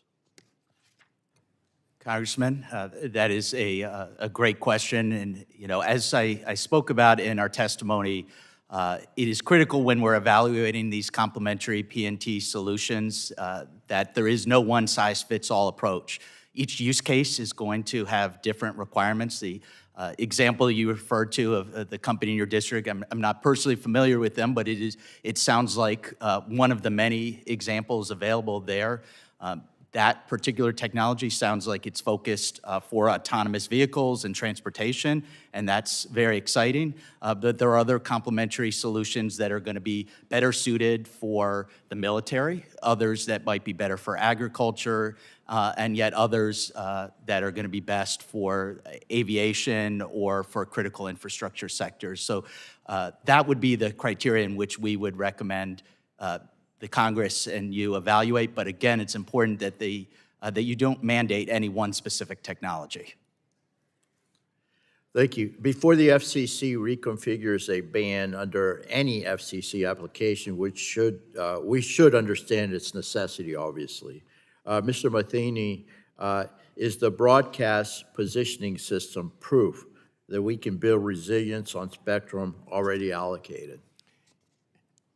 Congressman Bill Reckes, yes, it is. I think that we have existing licensed spectrum. It's clean, it's clear, and this is a new application that can ride right on top of that spectrum as we deploy the next generation broadcast standard.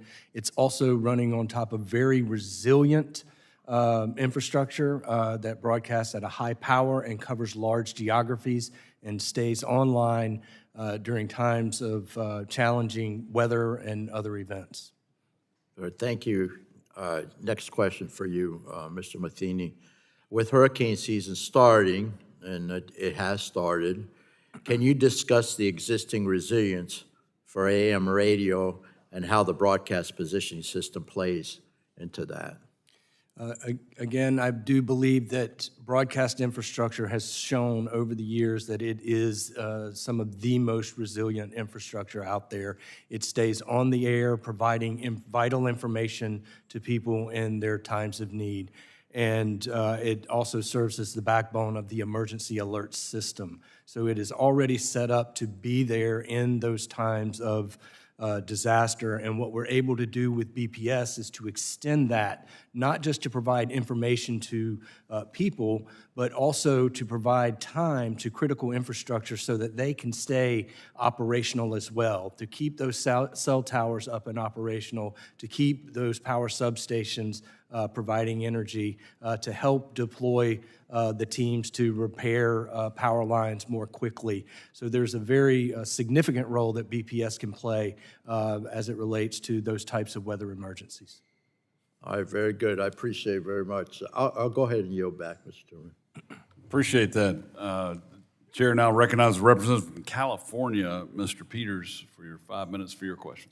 Thank you, Mr. Chairman, for calling this hearing. Position navigation and timing, or PNT technology, is critical to our way of life, as has been discussed by you all. It allows easy access to real-time location data, helping not only to operate our vehicles and find our way, but also to help operate critical national defense systems. Currently, we rely on GPS to provide PNT information to our devices via satellite. Since it was launched in the 1970s, the Department of Defense has secured, maintained, and operated GPS with assistance from the Department of Transportation. We don't have GPS redundancy technologies in place, and so foreign adversaries are we have an increasing concern about interference with GPS by interfering or spoofing with the signal. Ms. Dyer, can you tell us how America is particularly at risk from foreign interference with our GPS system currently, and whether Europe is experiencing similar attacks on their Galileo PNT system? Yes, thank you for the question, Congressman. American companies are impacted by the jamming and spoofing that's taking place in Europe, which is occurring not only in conflict zones, but outside of conflict zones, and their governments have spoken up about that. American companies, whether they are maritime or aviation companies, who are flying passengers into areas where that jamming and spoofing is being impacted, are being affected. Their aircraft are being affected. They're needing to reach out to air traffic control to let them know that they've been jammed and spoofed, and that causes problems for them. Sometimes it requires a hard reset, and in some cases, some of the receivers and devices have to be taken out and recalibrated. The good news is our pilots are well trained to respond in those scenarios, but it is an impact on those different forms of transportations, which Americans and the American economy relies on tremendously. That jamming and spoofing is impacting not only Europe's Galileo system, it's impacting China's Baidu and Russia's GLONASS system, Right. their equivalents of GPS.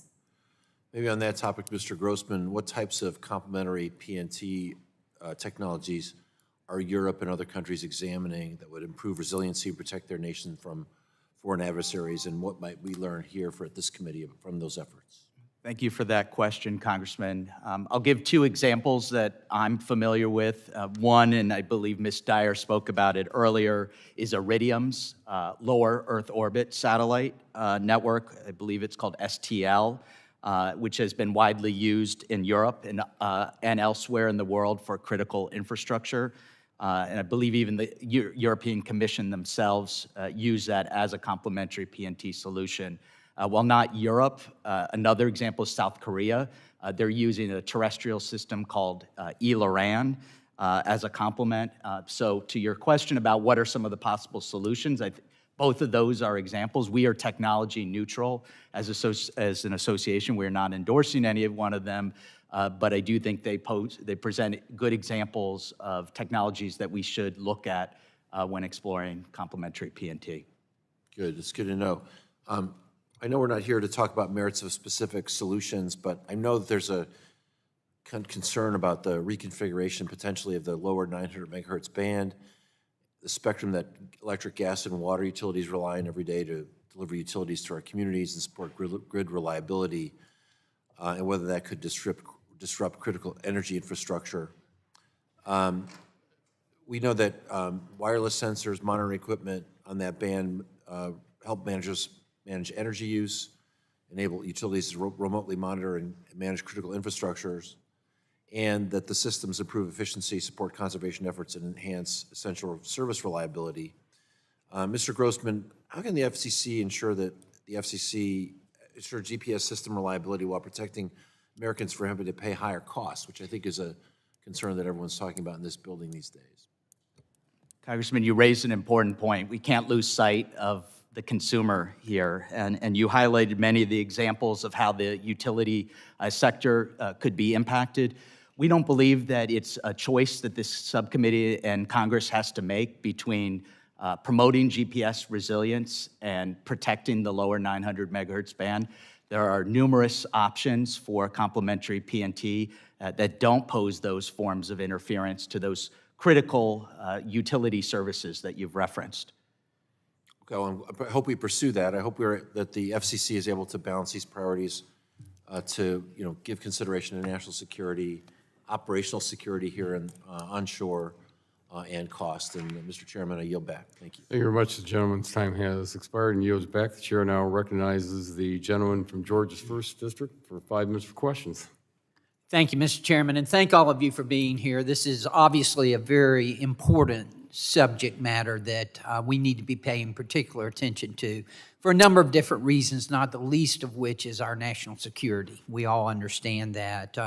Positioning, navigation, and timing, it's more, as I say, than just a technical issue. It is an issue about national security and about our financial systems, everything, you name it, electrical grid, agricultural ports, emergency response.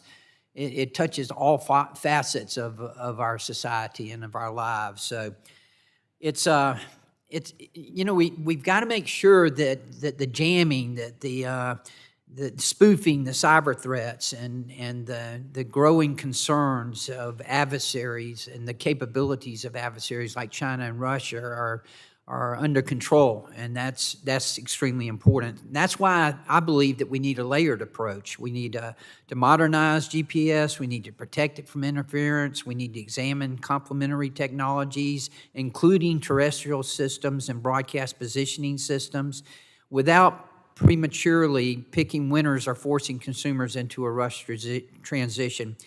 Ms. Dyer, I want to ask you, from a national security perspective, what is the most urgent? Tell me what the most urgent PNT vulnerability Congress should be focused on right now is. What might it be? Thank you, Congressman, for the question. I believe addressing the jamming and spoofing issue is an important element. One element of that is enforcing existing laws that Congress put in place to prevent harmful interference to authorized radio communications. The FCC could use additional resources to focus on that. When a jammer was inadvertently transmitting in Westminster, Colorado, it took the FCC and the FBI 7 days to locate this jammer. It should not take them that long to shut down that type of jamming activity. The other one that I think 7 days? 7 days, yes. Gosh. The other Imagine the damage that could be done during that period of time. Absolutely, absolutely. I would also say that Congress could also, if they have an opportunity to review the interagency processes that the executive branch agencies have in the counter UAS and UAS technologies to make sure that any sort of different technologies that are being used to counter UASs, there's a really robust process so that it does not interfere with all of the various services that we rely on using GPS and the other complementary PNT systems that are already in place and operating with. Those are two areas where I think those would be my top two areas for Congress to focus on. Thank you. Mr. Matheny, let me ask you, how could ATSC 3.0 and broadcast positioning systems help provide a backup or a complement to GPS during a disruption, particularly from a national security or emergency response situation? Thank you, Congressman. BPS can be there as a terrestrial solution. One of the things we've spent a lot of time talking about is different space-based solutions, but we can't really solve a problem in space by putting more stuff in space. We believe that there needs to be a terrestrial solution, and our idea is that BPS be the primary terrestrial solution, and that's because we operate on resilient infrastructure with high-power signals that can cover the full continental U.S. And provide an alternative or backup to GPS such that there is a signal always available if GPS becomes compromised. Well, in your testimony, you mentioned that BPS is covering approximately 75% of the country today. Can the broadcast positioning system be used today as a layer of PNT resilience? So yes, ATSC-3 stations are now on the air, reaching over 75% of the U.S. population. BPS can be that layer. We want to be the primary terrestrial layer, and we believe that we can provide signals to other layers of a layered approach system. But we want to be the foundational one, and we believe that we're well positioned to do that because of our existing infrastructure, because it's high power, because it has such great coverage. So that's really our goal. If you were to do this, what kind of time frame are you talking about? How soon could you? So right now we're on the air in 3 markets, and we're covering over 150,000 square kilometers today with BPS signals. We have, again, those 80 markets reaching 75% of the U.S. population with ATSC-3. We think those could be on within a year, and then what we would do is have BPS be a part of the standard rollout of ATSC-3 for all other stations. Great. Thank y'all very much. This is extremely important, and we appreciate y'all being here today. And I yield back. Thank you much. The gentleman's time has expired and yields back. The chair now recognizes the gentlelady from Virginia for 5 minutes for questions. Thank you, Mr. Chair and Ranking Member Matsui for holding this hearing, and to our witnesses for being here today. As the Congresswoman from Virginia's 4th District, I have to acknowledge we wouldn't be having this hearing without the pioneering work of hidden figure, mathematician, Virginia State University alumna, and Dinwiddie native, Dr. Gladys West, who passed away earlier this year. Her mathematical models for the Earth's shape and gravity laid the foundational framework allowing satellites to capture and calculate position, navigation, and timing data with extreme accuracy. So I think we all owe this hidden figure our gratitude. And today is the only publicly available civilian positioning, navigation, and timing solution. GPS not only provides directions and an ETA for drivers, but as we've heard, is essential to operating and supporting critical infrastructure, financial transaction authentications, air traffic control, communications network, precision agriculture, the electric grid. It literally underpins all modern technology. And as that technology has advanced, so too have malign actors' tactics to disrupt, jam, and spoof GPS signals, underscoring the need for a more resilient and redundant PNT capability. And while I appreciate the steps the federal government has taken to bolster competition in this space, which will lead to more resilient, accessible, and affordable solutions that strengthen customer protection and national security, we must ensure that the FCC, under Chairman Carr's leadership, upholds the public interest as mandated by Congress in evaluating any complements to GPS. And given the high stakes, any evaluation of PNT backups must be done in a transparent, technically sound, and fair manner. So, Mr. Feld, first responders, as we've heard, need more accurate, resilient, and secure alternatives to GPS. So what specifically should the FCC consider during its review of alternative PNT solutions to ensure first responders can locate, assess, and respond more quickly in emergency situations? I would say the FCC needs to consider the following factors. One, existence in the marketplace and speed of deployment. Is this something that's here today, or is this something that's going to take a while to actually develop standards for and deploy somehow? Two, is the issue here that of public safety navigating to places, or is this finding the individuals who are in danger? These require separate solutions. The FCC has primarily focused on one in its Next Generation 911 proceeding, but we must give consideration to how public safety can navigate successfully and rely on PNT. Three, frequency operation and how it interacts with existing deployment, particularly if there is not sufficient deployment in an area for a terrestrial solution, it's not going to work. If you're in high, dense forest area, satellite may not work. These are factors that the FCC needs to consider. It needs to make sure that any approved PNTs meet the appropriate standards, and it needs to make sure that PNT systems disclose where they do not operate and what their weaknesses are. Okay. And Ms. Dyer, Mr. Grossman, as threats to the GPS system continue to evolve, ensuring resilience cannot be solely a government responsibility, but requires meaningful private sector investment and coordination.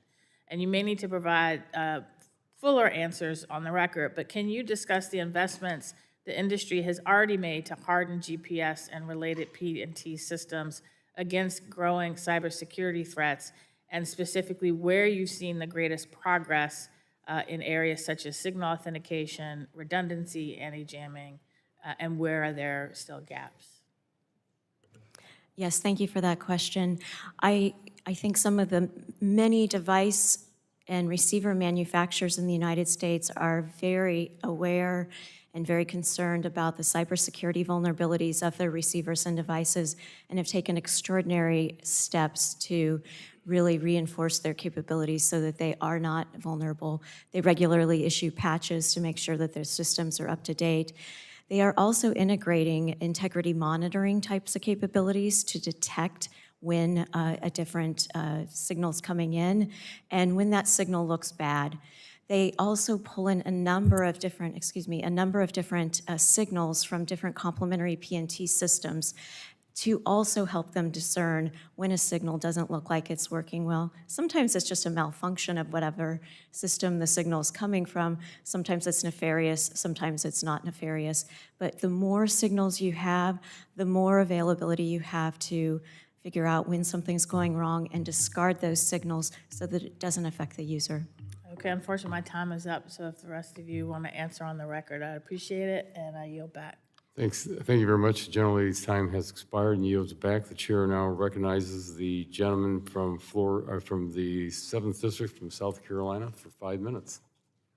Thank you, Mr. Chairman. Thank you to the witnesses for being here today. PNT is a hugely important issue, but one that maybe most Americans don't understand, comprehend, but it's integrated in our daily lives in such a robust way. And that's, I think, why this hearing is incredibly important. GPS remains one of America's greatest technological achievements. We also know that our adversaries, obviously, are investing heavily in counter space capabilities, jamming, spoofing, and alternative PNT systems of their own. And so we cannot afford to fall behind. At the same time, I think Congress has an obligation to be careful. We should support a more resilient, layered PNT architecture, but we don't necessarily need to pick winners and losers, disrupt existing technologies, or impose new costs on consumers, businesses, utilities, and the constituents that we represent. Ms. Dyer, your testimony notes that a robust commercial PNT industry already exists and that multiple complementary systems are either operational or being developed, including space-based and terrestrial. From your perspective, what is the most important thing Congress can do to support the development and adoption of PNT alternatives without undermining GPS or creating a one-size-fits-all mandate? There have been a few activities that Congress has already done. There is they have provided funding to an organization in Los Angeles, California, at a Space Force base called SpaceWorks. And SpaceWorks has provided seed funding to a number of different technologies in what they're calling an alt PNT challenge. So they're helping some of these small businesses, these innovative groups, to really start to develop and enhance their existing work so that they can try to bring new technologies forward to us. I think there's also a lot that can be done, as I mentioned earlier, about enforcement of existing laws. The interference with GPS and other radio communications authorized by the FCC is illegal, and so making sure that the FCC has enough resources to address the bad actors that are causing these problems is an inviolably important role that Congress can play here. Thank you for that. Ms. Soren, my understanding that NextNav currently has a pending petition before the FCC seeking a rulemaking on the lower 900 MHz band. Is that correct? Thank you, Congressman. It is correct. And I wanted to just point out. What is just curious, what is the reasoning behind the petition and why NextNav is asking the FCC for that specific band? I appreciate the question and the opportunity to tell you. We have licenses currently in the lower 900 megahertz band, so we are an existing licensee, and we're asking for modernization of those rules, something the FCC does all the time, where they have two sides, they listen to multiple sides, and have shown over decades that they make the right decision. I wanted to also acknowledge your actually, what you mentioned about national security, which is where I would like to point out to you, Admiral Mike Rogers, former NSA director and head of Cyber Command, summed it up really well, saying U.S. needs a ground-based backup that leverages existing infrastructure to provide the speed and scale the problem requires. And maybe we do. Forgive my ignorance. I'm just trying to make sure that I understand this, because I think the sheer amount of opposition that you have is alarming. You know, we walk into this hearing and there's a ton of organizations, entities, everything from utilities to small companies that say that this is too much. So why is it that carving this lane out of exclusivity would be appropriate, and that these other companies or these other utilities, if you will, are wrong? Why are they wrong? Congressman, Sometimes when you ask for change, people don't like change. But that is why we have a process. FCC has solved many more But complex isn't there a less, problems. I mean, so like, all right, so I'm a layman here. This is not my field of expertise. But if I am a road and I'm, say, the South Carolina Department of Transportation, and I've got a few options, right? I can plow through somebody's neighborhood or I can go around it. So why could we not do something else that's less disruptive? We could have everyone coexist with their very important operations. You do not have to choose in between them. That's why the FCC will make sure not only we have solid multi-layer PNT resiliencies, but these other very important operations continue to coexist. We must trust their engineers and staff. They will be able to figure it out. They have done it for decades over much more complex, much higher level opposition than what we have faced. I fully trust their process. Well, I look forward to learning more because it, obviously, we're running out of time, but would certainly welcome the opportunity to speak with you about how we could do that. Thank you so much, Mr. Chairman. I yield back. Thank you very much. The gentleman's time has expired and yields back. The chair now recognizes the gentleman from New Jersey's 8th District, 5 minutes for questions. Thank you, Chairman. GPS underpins almost all the critical systems we use to keep our communities safe, connected, and moving. New Jersey's 8th District, this is mission critical. Our district includes Newark Airport, NJ Transit, PATH, ports, and major highways, tunnels, and bridges. Families and businesses rely on this infrastructure every day, and it all requires a secure, reliable GPS system to function. That is why resilient and reliable PNT alternatives to GPS are so important. Any GPS disruption could threaten safety, slow commerce, and raise costs for American families. Communities like ours can't afford a single point of failure for systems that protect lives, move goods, and keep essential services running. Mr. Feld, just briefly, what risks do districts like ours face if GPS is disrupted, and why are backup GPS capabilities so important for supporting transportation, emergency response, and communication systems? Critical functions at the consumer level, everybody driving around using their apps, to banking and electricity would be disrupted. This makes the need for backup systems critical as well. I appreciate that. Investing in resilient PNT is critical, but as we explore viable GPS backups, we must ensure we are not solving one problem while creating new ones for the essential services our constituents rely on. That is especially true for systems operating in the lower 900 megahertz band, including tolling technologies used across the country. In New Jersey, tolling revenue supports the infrastructure families rely on by helping to maintain the roads, bridges, and other critical infrastructure projects that keep our communities moving. If tolling is disrupted, commuters could face congestion and added costs, and our community could experience significant losses in revenue needed to support our transportation systems. Mr. Grossman, just briefly, what would harmful interference in the lower 900 megahertz band mean for commuters and port operations in New Jersey? Congressman, it would be devastating. I've seen estimates anywhere from at least $5 billion to $7.2 billion to RFID systems that are utilized throughout ports and throughout the logistics process. Appreciate that. And Mr. Feld, as the government considers alternatives to GPS, how should policymakers ensure that efforts to enhance PNT resiliency also serve the public interest by protecting critical systems Americans rely on? As an initial matter, we need to preserve rules that NextNav has asked to have eliminated, which prohibit interference with these unlicensed devices in the lower 700 and require them to demonstrate before turning on their system that it will not create unacceptable levels of interference. This is not a modernization of rules. This is a land grab, and we must prevent it. Can you speak more about the land grab concept? Critique, I should say, briefly. Mr. Feld. I'm sorry? Can you speak more about the land grab critique briefly? Yes. First, they want vastly increased spectrum access rights that would be valued at billions of dollars if they needed to buy it at auction. They do not offer any public interest obligations in exchange. I don't require that we get paid in cash, but we should get something back for use of the public airwaves. Second, they are required right now by rules not to, that devices that meet safe harbors are not considered points of interference with their licensed service. They are structured to operate at low power. They are not allowed to activate a system. Thank you. I appreciate it. I wish I had more time. Mr. Ron, has NextNav's current core portfolio of assets changed significantly since November 2024? Just yes or no?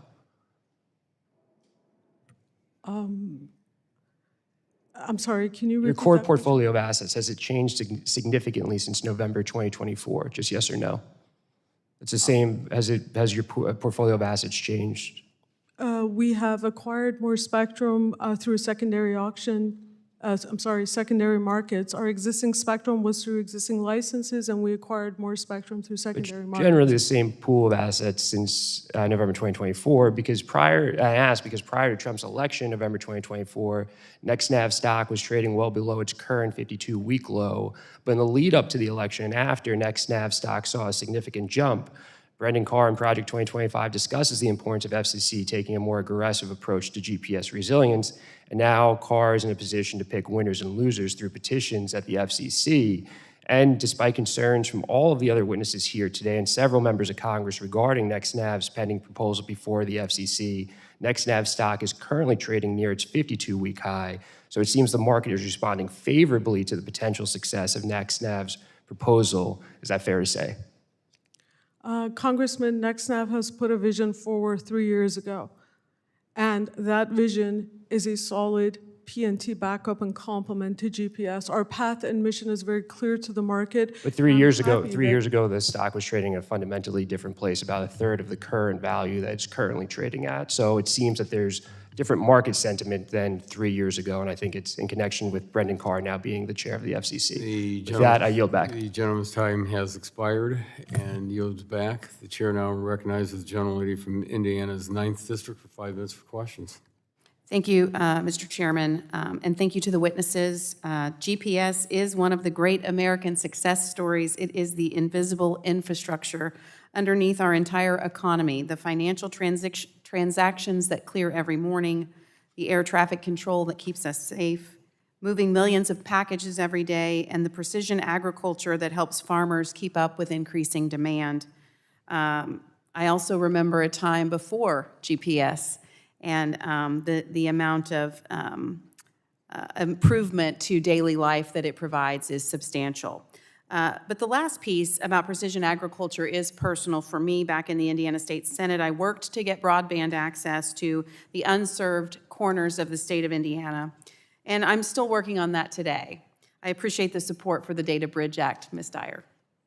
And as I've worked to connect rural Indiana, one thing that has become impossible to miss is that the same farmers we're trying to get online are already completely dependent upon GPS, and right now that signal has no backup. As GPS outages cost our economy more than $1 billion a day, a 30-day disruption during planting season could run past $45 billion. This is at risk every day that we continue to rely on this single point. Now, I do want us to be clear-eyed about the right way to address it. The federal government's record on building big, complicated technology programs on time and on budget does not inspire a lot of confidence. The good news is that the private sector is not standing still. American companies are already fielding complementary position, navigation, and timing systems in low Earth orbit over broadcast infrastructure and across 5G networks. So the question for Congress is not which company wins. How do we get out of the way and let companies compete and make sure we enforce rules that are already present? My first question is for Mr. Matheny. What are the risks if the United States does not diversify beyond GPS? Thank you for the question, Congresswoman. The risks are severe, and they touch everything from our energy grid to our cellular communications to data centers, but also first responders and, as you mentioned, our agriculture. In 2024, there was a solar storm. Lots of people took lots of pictures of the beautiful aurora borealis, but what got less attention was the fact that there was an edict that was put out that said, hey, let's put a pause on planting right now. And so planting was paused for 2 to 3 days because there was concern about the ability for precision agriculture. Yeah. And so with BPS as an alternative system, you would have the ability to withstand something like that in the future. Thank you. And Mr. Grossman, you made a point that DOT has studied this issue for years and concluded there is no single system that meets every need. Could you walk us through the trade-offs that Congress should consider before favoring any one technology or spectrum approach over others? Thank you for that question, Congresswoman. You really have to look at it on a per-use case basis. So whether you're talking about the aviation industry and what they need for complementary PNT is going to be different than what the agriculture community and farmers need, just as it'll be different for critical infrastructure providers like the electric grid and wireless networks. So that would be my recommendation for how the Congress should approach it. Thank you. I mentioned in my opening that farmers were working to connect with broadband are at the same time some of the most GPS-dependent users in the country. They also happen to be the furthest from the dense terrestrial infrastructure many of these complementary systems rely on. Ms. Dyer, which complementary PNT technologies can realistically reach these rural areas? What can Congress do to help bring those solutions along? Absolutely. The best examples that I can think of are in space, and that would be 3 companies. They're small businesses, Iridium, Zona, and TrustPoint, that are developing their systems right now. That's the advantage of space. It can reach those rural areas and get them what they need. There's a lot of great work that's going on there, and encouraging their work it would be really valuable. Thank you. Well, this is one of those issues that doesn't make headlines until it fails. On that day, it's going to be too late for us to start. So we have built an economy, a transportation system, our national defense that all lean on this single signal with no backup. The good news is that American innovators and companies are ready to step up if we give them room to compete. I want to make sure that we do that before a crisis forces our hand. I want to thank the witnesses for your input, and I yield back. Well, thank you very much. The gentleman yields back the balance for your time, and the chair now recognizes the gentleman from Ohio's 1st District for 5 minutes for questions. Thank you, Mr. Chair, and thank you all for being here and answering questions for us. This is obviously hugely important. I'm a big movie guy, and there's so many movies where the plot really is something apocalyptic happens because of a data hack, right? There's the genre of movies where it's like, some sort of virus and that kind of thing, but the data hacks are the ones that terrify me. I mean, I still watch them. They're so good, but they, the one I was thinking about the other day was the Leave the World Behind. It's a Julia Roberts. Yeah, it's a good one. Do you know they're not making a second one? I thought they were going to make a second one. Anyways, point is, there's this catastrophic cyber attack, and there's a scene. It's not funny because there's a scene where all the cars are just like heading in one direction, and then they keep crashing into each other, and you realize very quickly this could happen. Right? So, and because we're all so online and we're plugged in and we got all the technology, and so it's not so far-fetched that these events could take place, and that's why we're having hearings like this. That's why we invest in the redundancy and so on and so forth. So I want to ask Ms. Dyer and then Matheny, how important is the redundancy piece here and these investments? I mean, how would you describe the importance of getting this right? I don't think I can understate the importance of getting this right. I think there's a lot that GPS offers. A single system serves military, civil, commercial, and scientific users. What a tremendous investment in the U.S. Congress to doing that. And the redundancy, having layer upon layer, I can't imagine the American people saying there's too much redundancy, right, on these things. And I think that's where the commercial market has really stepped up and said, I see an opportunity here. Yeah. That we are lacking that redundancy, and we're here, and we can provide some really tremendous opportunities, and there's a lot of great space-based alternatives out there. Thank you.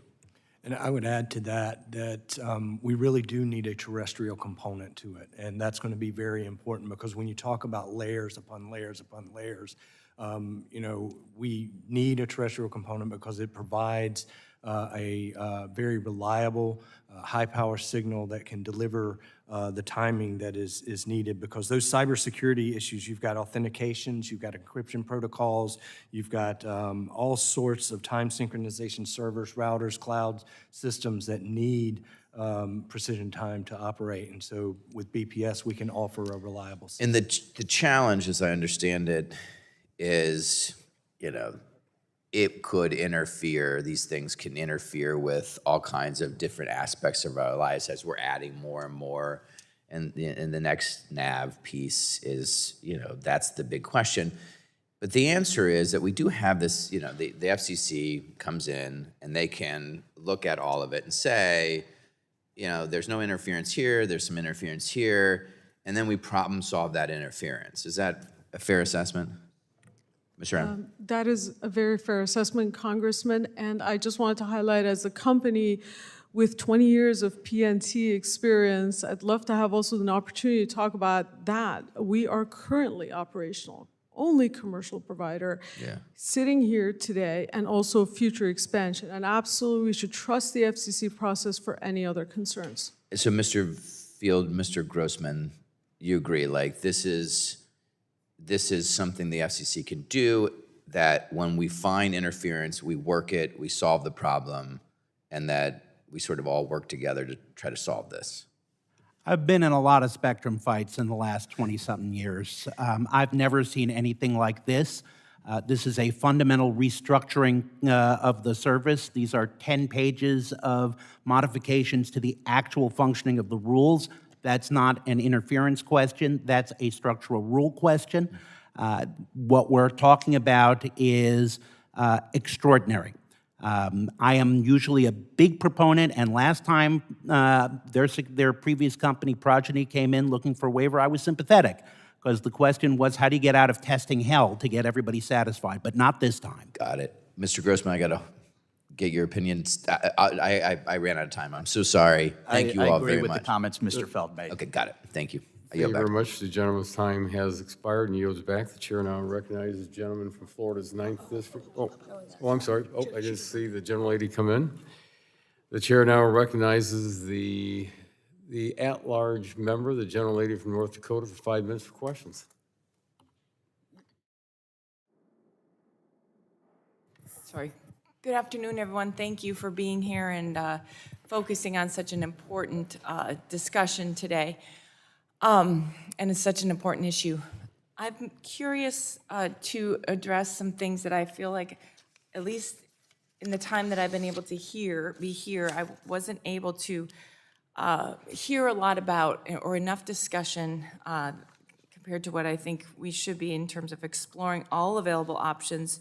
So as it relates to the some of the technology that you have, Mr. Matheny, could you speak a little bit about the timeline to bring, that your technology would face to bring to public availability, some of the benefits of it, and if it has some of the same conflicts out there with other technologies or other existing applications, how you might address those? Thank you so much, Congresswoman. We are on the air today with BPS in 3 markets. ATSC 3 is live in 80 markets, reaching over 75% of the U.S. population. We believe we can have those online within a year, and then ATSC 3, BPS can be deployed as part of a standard ATSC 3 deployment going forward, bringing us to nationwide coverage. I think that one of the real benefits of ATSC 3 and the broadcast infrastructure is the fact that it can reach every corner of the country, and it provides a really reliable signal coming from a high-powered broadcast from tall towers. And so with that type of signal, you're going to be able to really service many different sectors of critical infrastructure, whether it's energy or cellular or the financial, as well as the data centers. Are there commercially available receivers capable of using BPS today, or would new hardware be required? Yes, we have a variety of different receivers that are available today. They range from single-channel, small field-mount receivers to rack-mounted receivers that would go in to critical infrastructure facilities. We even have 4-channel receivers that can receive multiple channels and do time combination and positioning. And what would be required for BPS capability to be incorporated into like smartphones, vehicles, ag equipment, critical infrastructure systems? Yeah, so I think really that's the long arc of innovation that we really want to work on. Right now, we're very focused on providing the timing to lifeline critical infrastructure sectors, but with further work and effort, we believe we can get all the way into all of those things that you mentioned: cars, phones, drones, et cetera. So realistically, what kind of a timeline are we looking at? I think the timeline for the deployment on BPS is going to be really in phases. So phase 1 would be in the next year. We could deploy with the existing ATSC 3 stations. After that, the phase would be in alignment with the rollout. And that's the important work that is happening at the FCC, and we're delighted with the progress that they're making. Okay, then I'm from North Dakota, a very rural state. Talk about the coverage you have in rural parts of the country. Yeah, we believe that coverage is really one of our greatest strengths, and it is that we can use this existing infrastructure, the high-powered signals coming off of very tall towers to reach full CONUS, including continental U.S., including out into international waters. I would give an example, the station that we're working with at NIST in Denver, that one tower covers over 75,000 square kilometers and reaches into 3 states. Here in DC and Baltimore, we have a 2-tower system that is reaching close to 82,000 square kilometers of coverage. All right, wow. What are the vulnerabilities of BPS versus GPS? So one of the great strengths of that we have is we're working on existing licensed spectrum.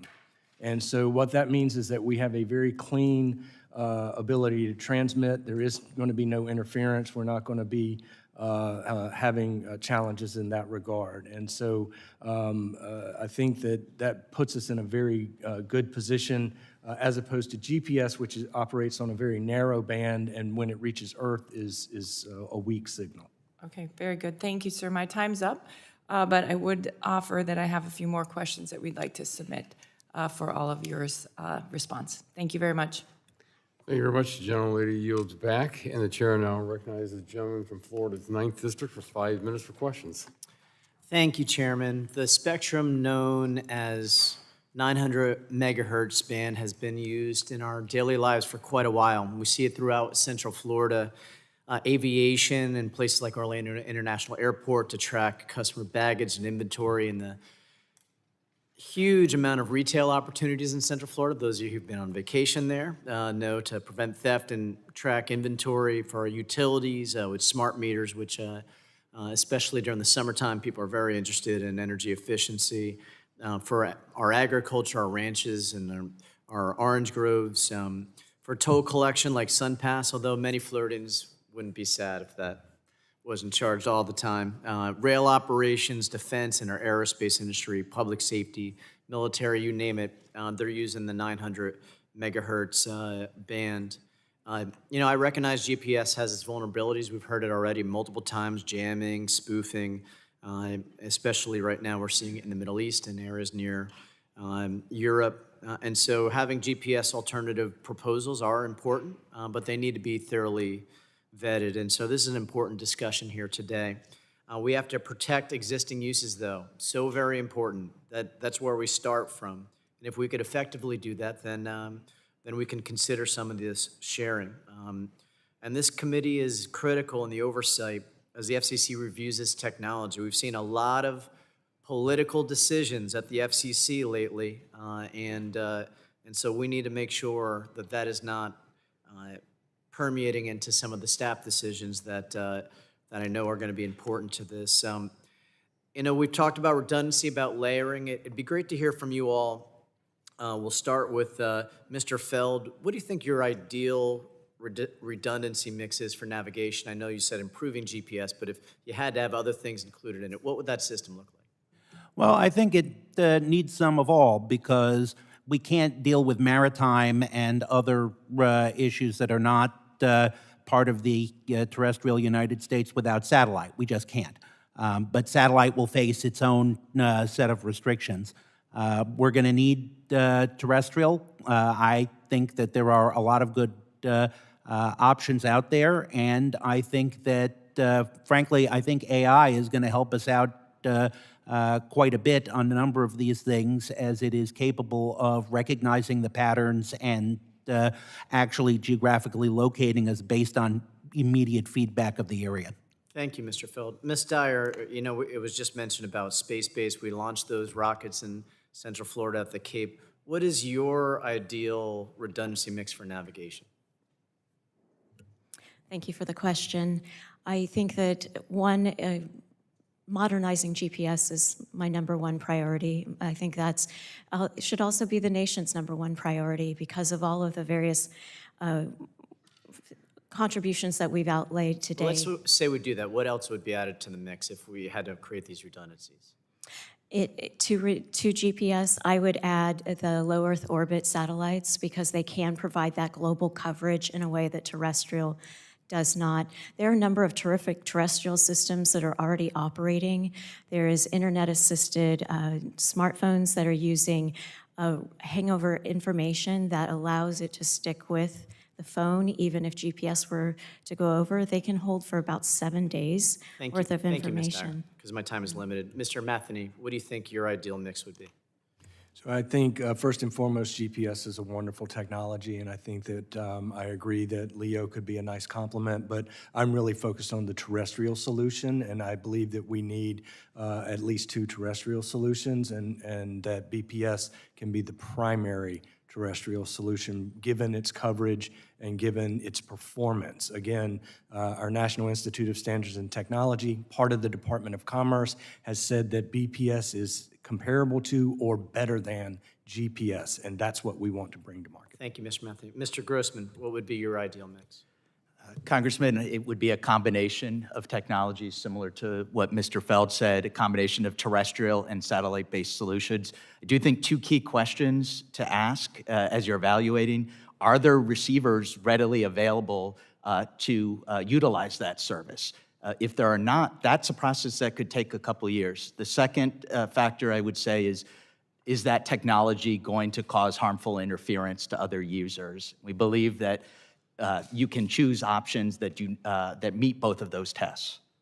Thanks. And Mr. Rod, I assume adding your technology to the mix is your suggestion, right? I'm Thank you, sorry. Congressman. The gentleman's time has expired, so if you'd like to submit that in writing, that'd be great. The chair now recognizes the gentleman from California's 23rd District, 5 minutes for questions. Thank you, Mr. Chair, and thank you very much to our witnesses. I find this to be a critically important topic. I think it's become abundantly clear that we need to develop and support a reliable alternative solution to GPS, given some of the limitations that we face. And I don't think that most Americans realize just how important GPS is to their daily lives and how important it is to our economy. And I will give you an example from my own personal life. Recreationally, I'm a pilot. I still like to fly. And the aircraft that I fly relies on GPS not only for just navigation, but also to air correct what we call the AHARS, the Attitude and Heading Reference System. So if you experience a GPS outage, and I have when flying, after a few minutes, you will lose not only your position, but also your knowledge of your direction, and even your knowledge of what direction is up if you can't see. So it's really a scary situation when that happens. So that's the lens that I look at this through. You've presented some very interesting and compelling different approaches, and I'd like to talk to you about them. Mr. Matheny, one of the concerns that I have about BPS is looking at through the aviation lens. And I mean, I'll give you an example. One route that I fly is DC down to Florida. Quite often I'll get an offshore routing, which I like because it gets me away from the congested routes over the Northeast. But it's not uncommon to be 50 miles offshore. And my understanding is that ATSC 3.0 only has a range of about like 35 to 80 miles, and you would need, obviously, to be able to receive multiple signals from multiple transmitters to triangulate. In fact, I think you'd need, under your BPS's technical specifications, you'd need at least 4. And I don't see any way that you'd get that 50 miles offshore. Is that a use that's, BPS just couldn't be utilized for? So I too am a pilot, and I too have lost GPS coverage and have been told I was 40 miles away from where I actually was. So I can appreciate your concern. With our first application is really providing time to critical infrastructure. And so that is really where we're focused first and foremost. Looking longer range, we do absolutely have propagation maps that show that our signals do extend out probably 100 miles into international waters. And so given if you're flying the coastline, you should be able to receive a number of different signals to be able to potentially, apply in that sort of circumstance. That is work that still has to be done, though. That is definitely work that has to be done.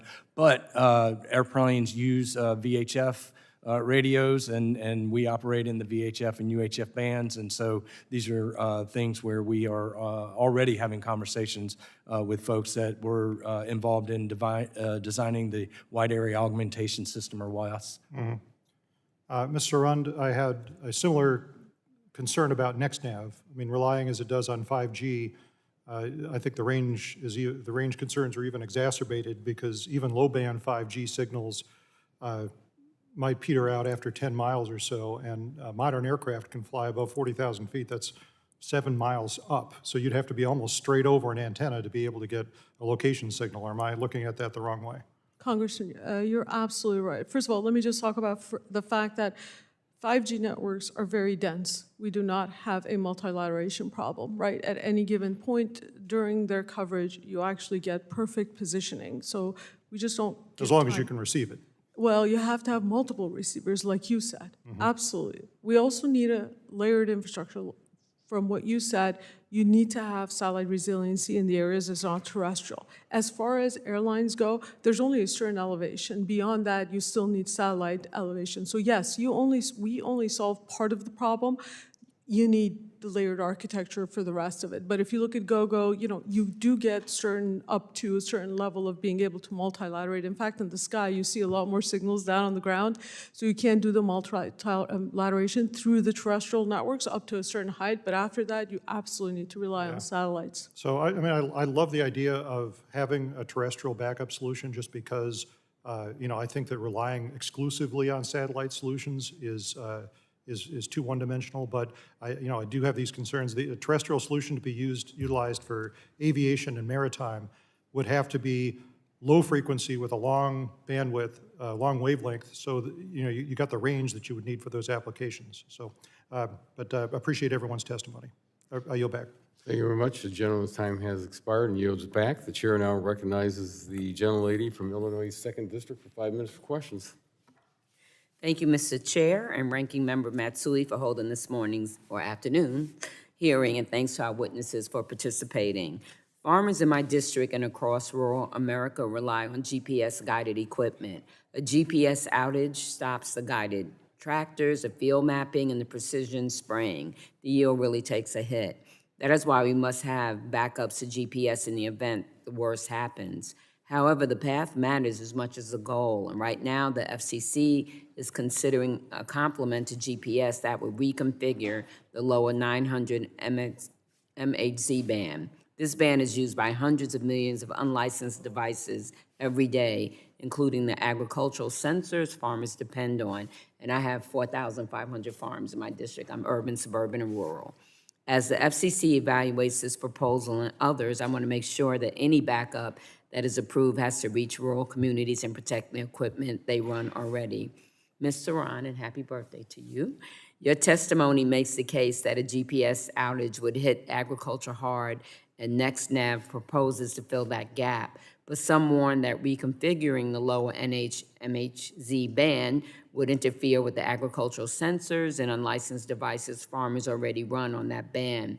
Given the potential interference concerns, how would NextNav work with farmers in the agricultural sector to protect existing farm equipment, and how does the system built on 5G infrastructure reach farmers in rural areas that 5G does not cover today? Thank you so much, Congresswoman, for highlighting that really important issue. As many have pointed to, the solar impact that there was on farming in 2024 was extremely significant and had very large consequences for farmers. We intend to be the backup and complement to make sure that the farmers do not suffer this $500 million loss on a terrestrial level.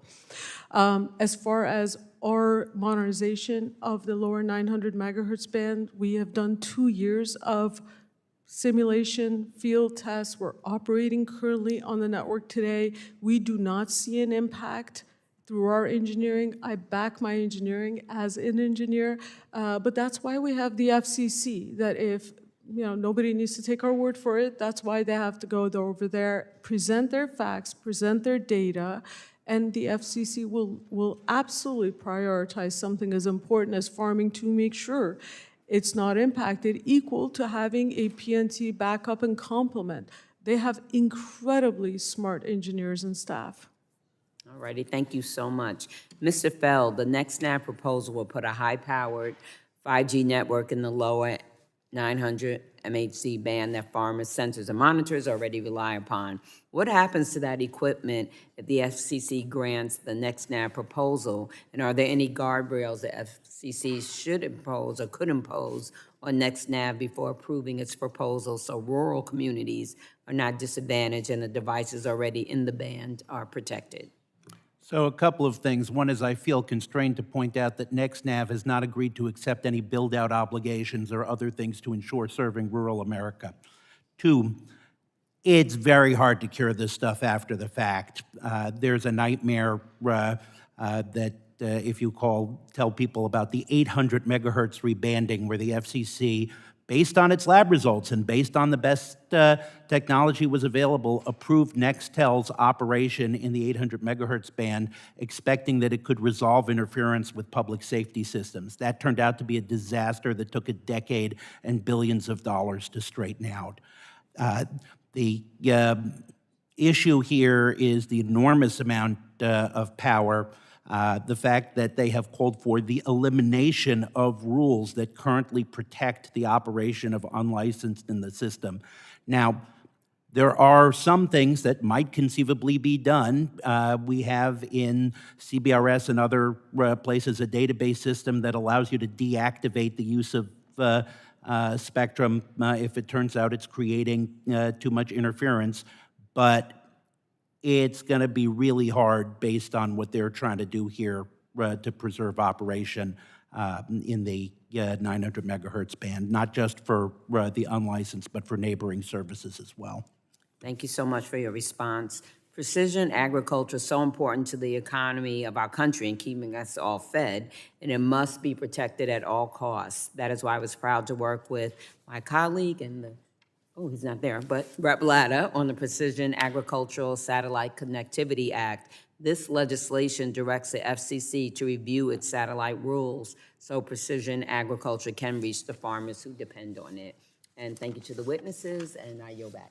The gentlelady yields. The chair now recognizes the gentlewoman from California, Ms. Barragan, for her 5 minutes of questioning. Thank you, Mr. Chairman. Ms. Dyer, most Americans think of GPS as the app that helps them get from point A to point B, but this technology plays a much larger role in our daily lives. Tell us how important GPS is to maintaining a reliable energy infrastructure and what risks we face if the system is disrupted. Thank you for the question. GPS synchronizes all of the transmissions across the energy infrastructure. Its timing signals are absolutely vital to that energy infrastructure. The good news is that most of those energy infrastructure folks have installed complementary capabilities because they're very well aware of those limitations and the potential for an outage and the seriousness of that outage. The Department of Homeland Security actually issued a document called Best Practices for Critical Infrastructure, and that helped guide a number of the critical infrastructure, the 16 different critical infrastructure sectors, in looking at what they should be considering as they're considering complements, and a large number of them have actually been implemented. Great, thank you. Thank you. Mr. Grossman, as we modernize our energy systems, what steps should Congress take to help ensure that our energy infrastructure has access to reliable and resilient positioning and timing services? Congressman, given utilities' reliance on PNT for everything from grid synchronization to monitoring, fault detection, and communications across wide geographic areas, it is very clear that we need to have a resilient PNT solution.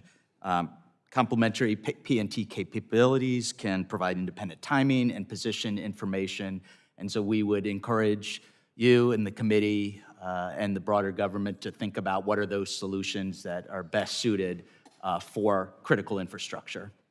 Well, speaking of critical infrastructure, my district is home to the Port of Los Angeles, and it's one of the nation's most important logistics and trade corridors. Workers, businesses, and consumers all depend on goods moving efficiently through our supply chains.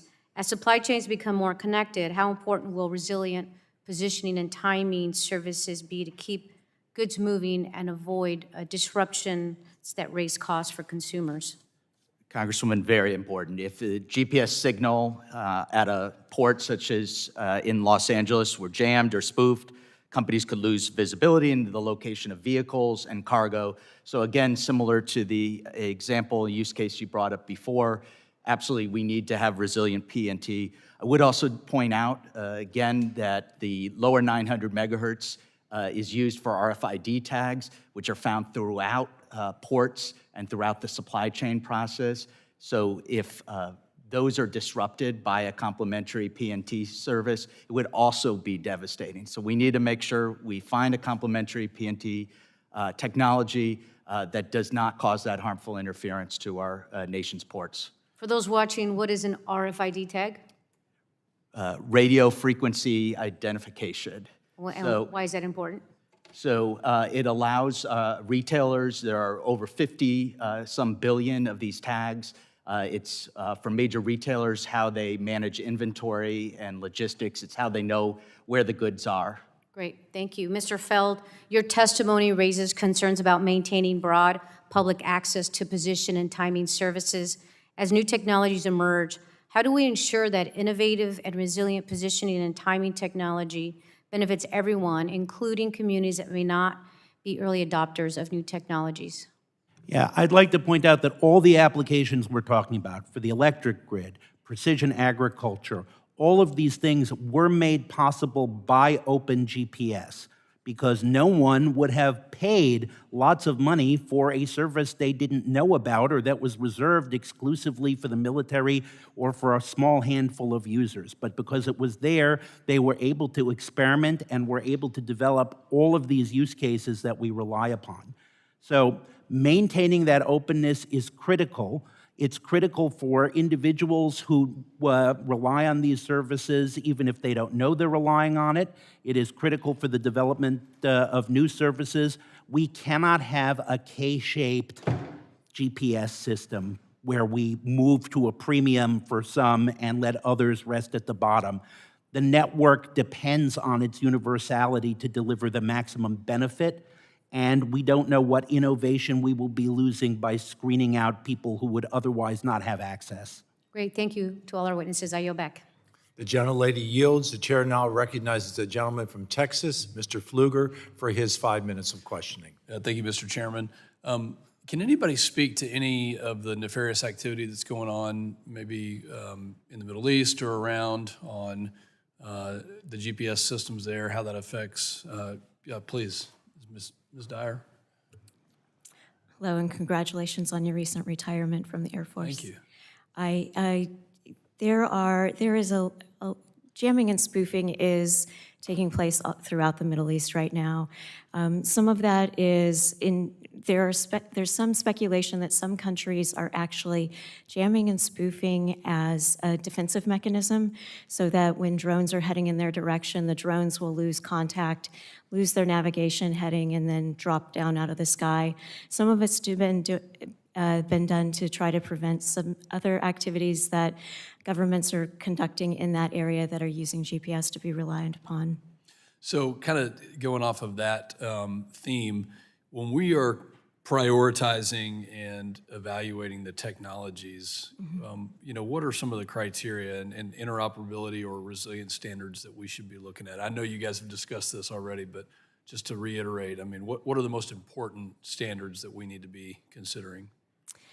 First of all, for the military, I would really encourage that we invest heavily in GPS 3F satellites. There are some being built. There are 10 additional ones to be purchased at this point. It will provide a 63 times improvement in resilience to jamming for the military. So that would be my top priority for our forces who are trying to operate in some of those denied areas.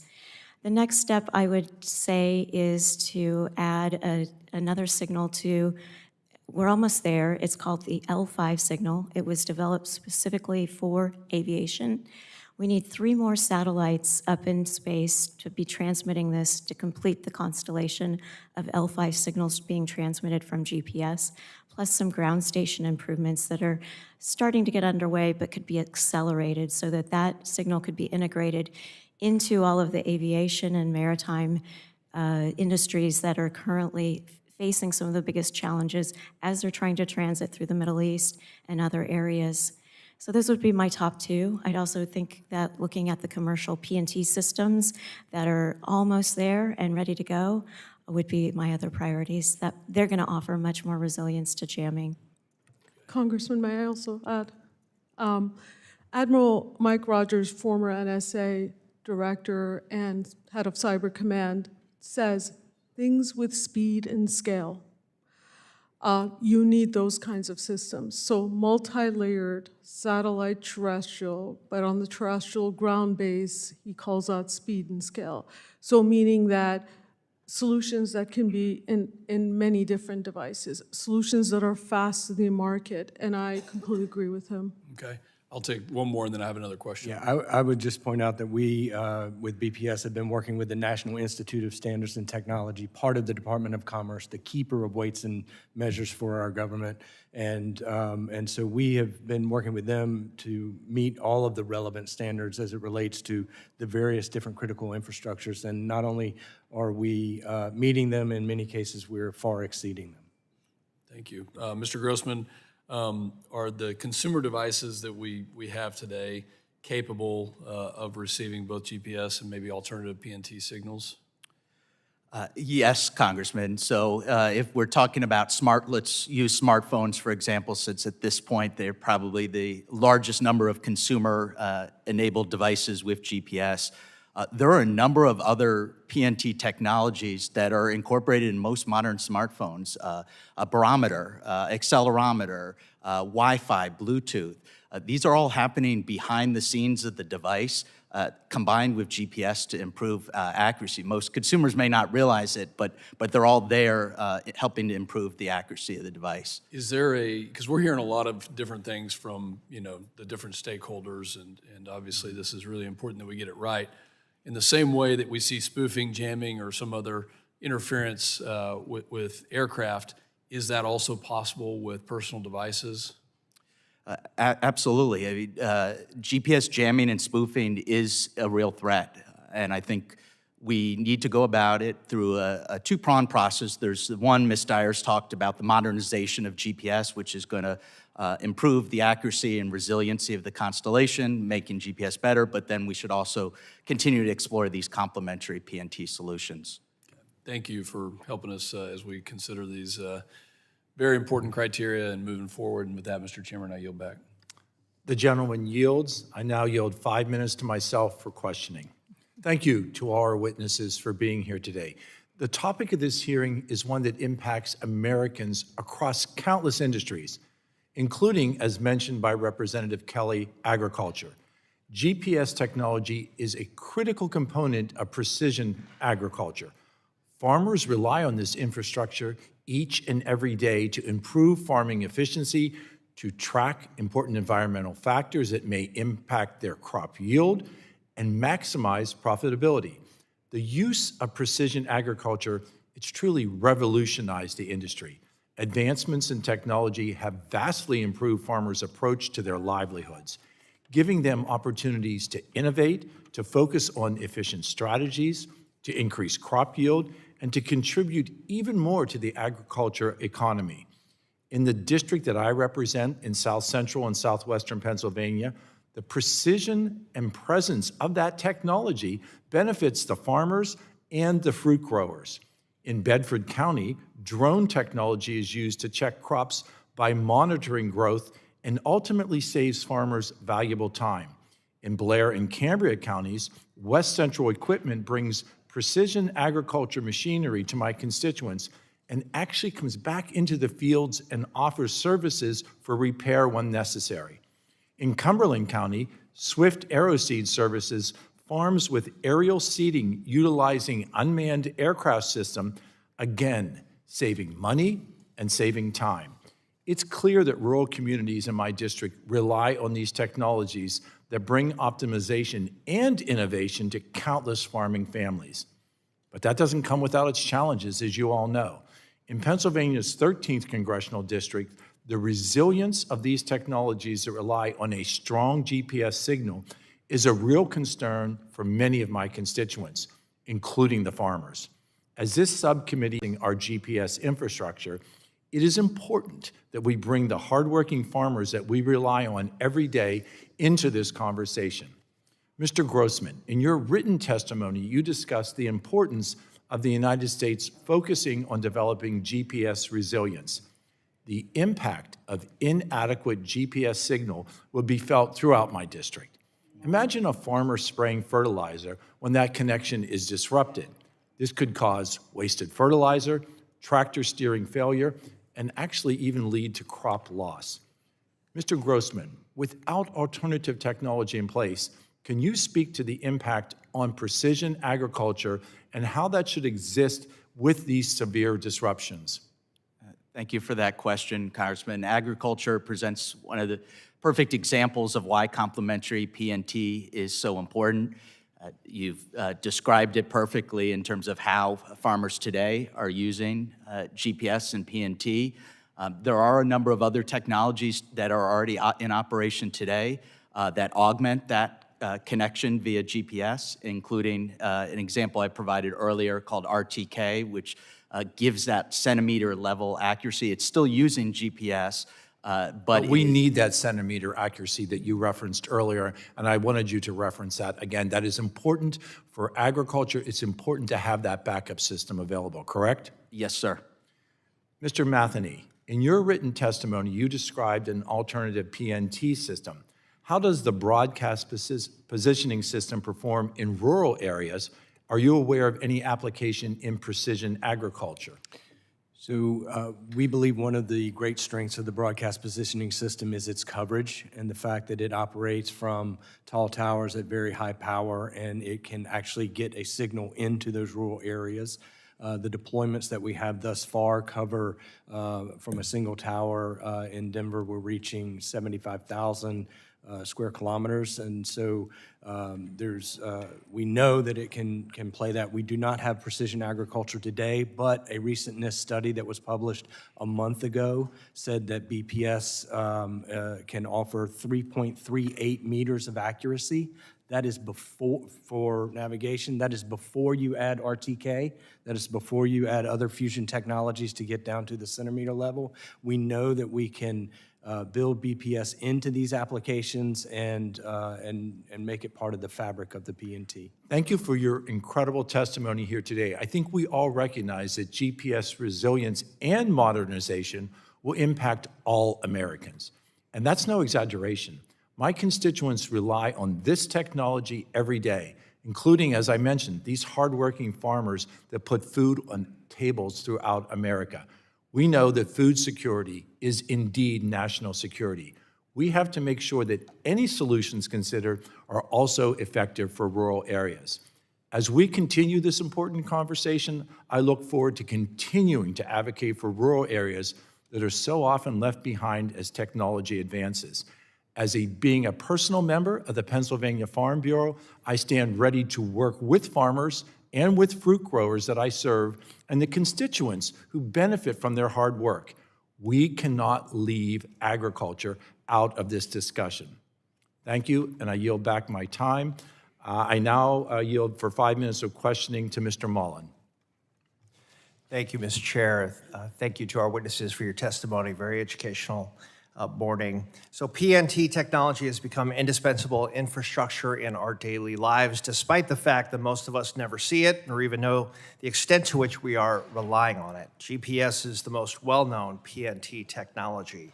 GPS is what has made it possible for us to use our cell phones to get turn-by-turn directions while we drive, and for search and rescue teams to find survivors. It helps the U.S. military keep us safe.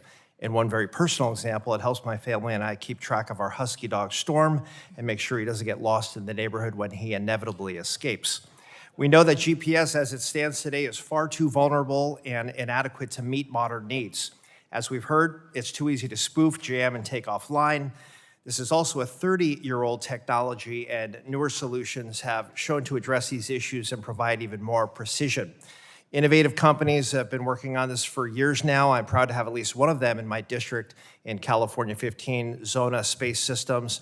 I recently visited its headquarters in Burlingame, California, and was extremely impressed by what I saw. I've also authored H.R. 4344, the Resilient LEO Act, Low Earth Orbit PNT Act, which calls for a demonstration project of this kind of technology in low Earth orbit, which could potentially provide a more powerful signal to Earth-based devices than GPS currently provides, with cybersecurity built in. I want to specifically highlight something, Mr. Feld, you said at the beginning of your testimony, that GPS ranks beside the internet as one of the most important contributions of the United States to the world of the 20th century. I think that highlights the important role the U.S. can play in developing essential technology for the entire globe. But it doesn't happen by accident. The GPS revolution was a result of intentional and sustained investment by Congress. So, Mr. Feld, I'm particularly interested in your views on ensuring the next generation of PNT remains a public good. Your analogy to the federal highway system is useful.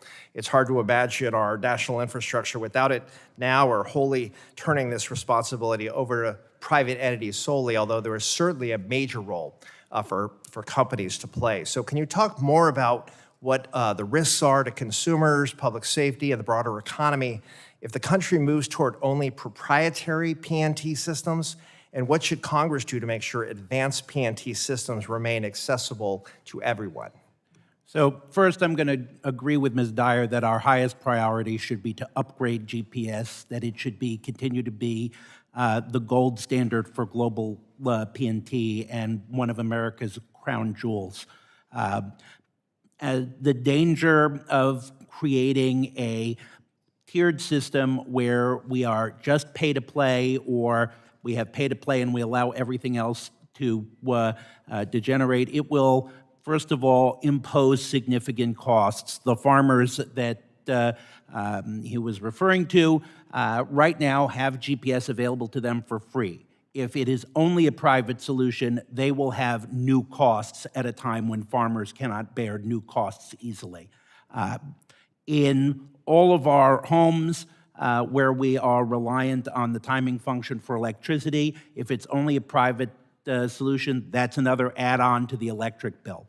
And with regard to our individual uses, you're going to see in your cell phone, okay, unless you pay premium, you will get the bad GPS, the legacy GPS, and you will get lost. I just want to turn to emergency alerts, which play an important role in keeping communities safe from natural disasters, but their effectiveness depends on precise geo-targeting. During last year's fires in Los Angeles, over 10 million people were accidentally sent an evacuation warning intended for a single neighborhood, triggering panic and hindering emergency response efforts. A 2022 wireless emergency alert test by the FCC found that the needed geo-targeting precision only worked for 1/3 of the devices that supported it. So clearly, we have work to do here. So Mr. Feld, again, focusing on the role GPS plays in this, how might we strengthen our national PNT infrastructure to help improve the precision and reliability of emergency alerts? And you have 20 seconds. I'm almost tempted to say, let me answer in the QFRs. I was on the FCC CISRIC when we discussed how we can enhance geofencing with regard to the emergency alerts, and it's a complicated question that I'd be happier to answer in writing. Very good. Appreciate it. Thank you. With that, I yield back. Gentleman yields. Now I call on Mr. Goldman from Texas for his 5 minutes of questioning. Thank you, Mr. Chairman. Thank you, panelists, for being here today. Ms. Dyer, over the last few years, the Dallas-Fort Worth Airport has experienced several GPS disruptions that caused widespread flight delays, and in at least one case caused an aircraft to lose GPS signal for the remainder of the flight. What do incidents like this tell us about the need for backup systems when GPS is disrupted or unavailable? Thank you, Congressman, for the question.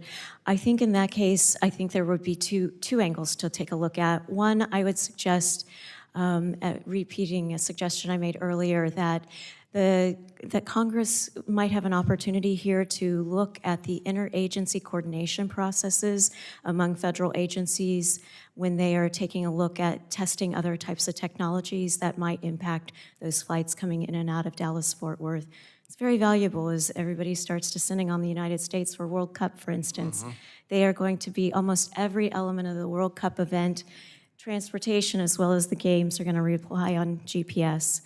The second is that I think the new aviation signal for GPS L5 is really important to start getting moving forward. It's going to provide additional resiliency once it is integrated into the aviation receivers. A key point about new technologies, they have to get integrated into receivers. And in the aviation space, there are a series of standards that have to be developed and promulgated and then integrated into those receivers and installed into the aircraft.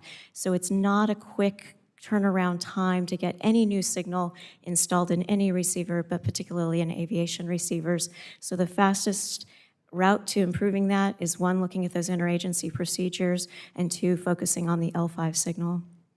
Thank you very much. Ms. Surian, as you may know, the 900 megawatts band is critically important for electric, oil, and natural gas companies in Texas and across the country, enabling them to operate their equipment and respond effectively in emergency situations. How has NextNav assessed the total number of critical infrastructure devices currently operating in this frequency range? And if so, what would be the cost and feasibility of replacing, relocating, or modifying those devices? Thank you, Congressman, for highlighting that important question. NextNav has assessed every publicly available data on the stakeholders in the 900 megahertz band that are consistent of licensed and unlicensed operations. Our studies are rigorous technical data with lab, field, and a current live operational network that has no reports of interference demonstrate that there will be no impact to the unlicensed operations. We continue to stand by our engineering, and we're happy to reach out to more stakeholders because we have reached out to many of them to actually discuss this, to address their concerns. We do not see an impact, but that's why we have the FCC, so that they could actually look at everybody's technical data. I do have a map here of our Santa Clara market that we are transmitting live on 5G today. In this area, many of the operations you just mentioned, retailers, airports, they all exist here. They're all within this map, and not a single one has reported interference. Thank you very much. That's all the questions I have, Mr. Chairman. I yield back the balance of my time. Thank you. The gentleman yields, and now I recognize Ms. Kamek from Florida for her 5 minutes of questioning. Thank you, Mr. Chairman, and thank you to our witnesses for being here today. Lots of committee activity today, so I have been working it across the Capitol Hill. I'm going to jump right into my questions, but before I do, I want to just highlight, I think we've all come to an agreement that a redundancy system for GPS, it is absolutely a matter of national security. I don't think you'll find a single member on this panel who does not think that that is important.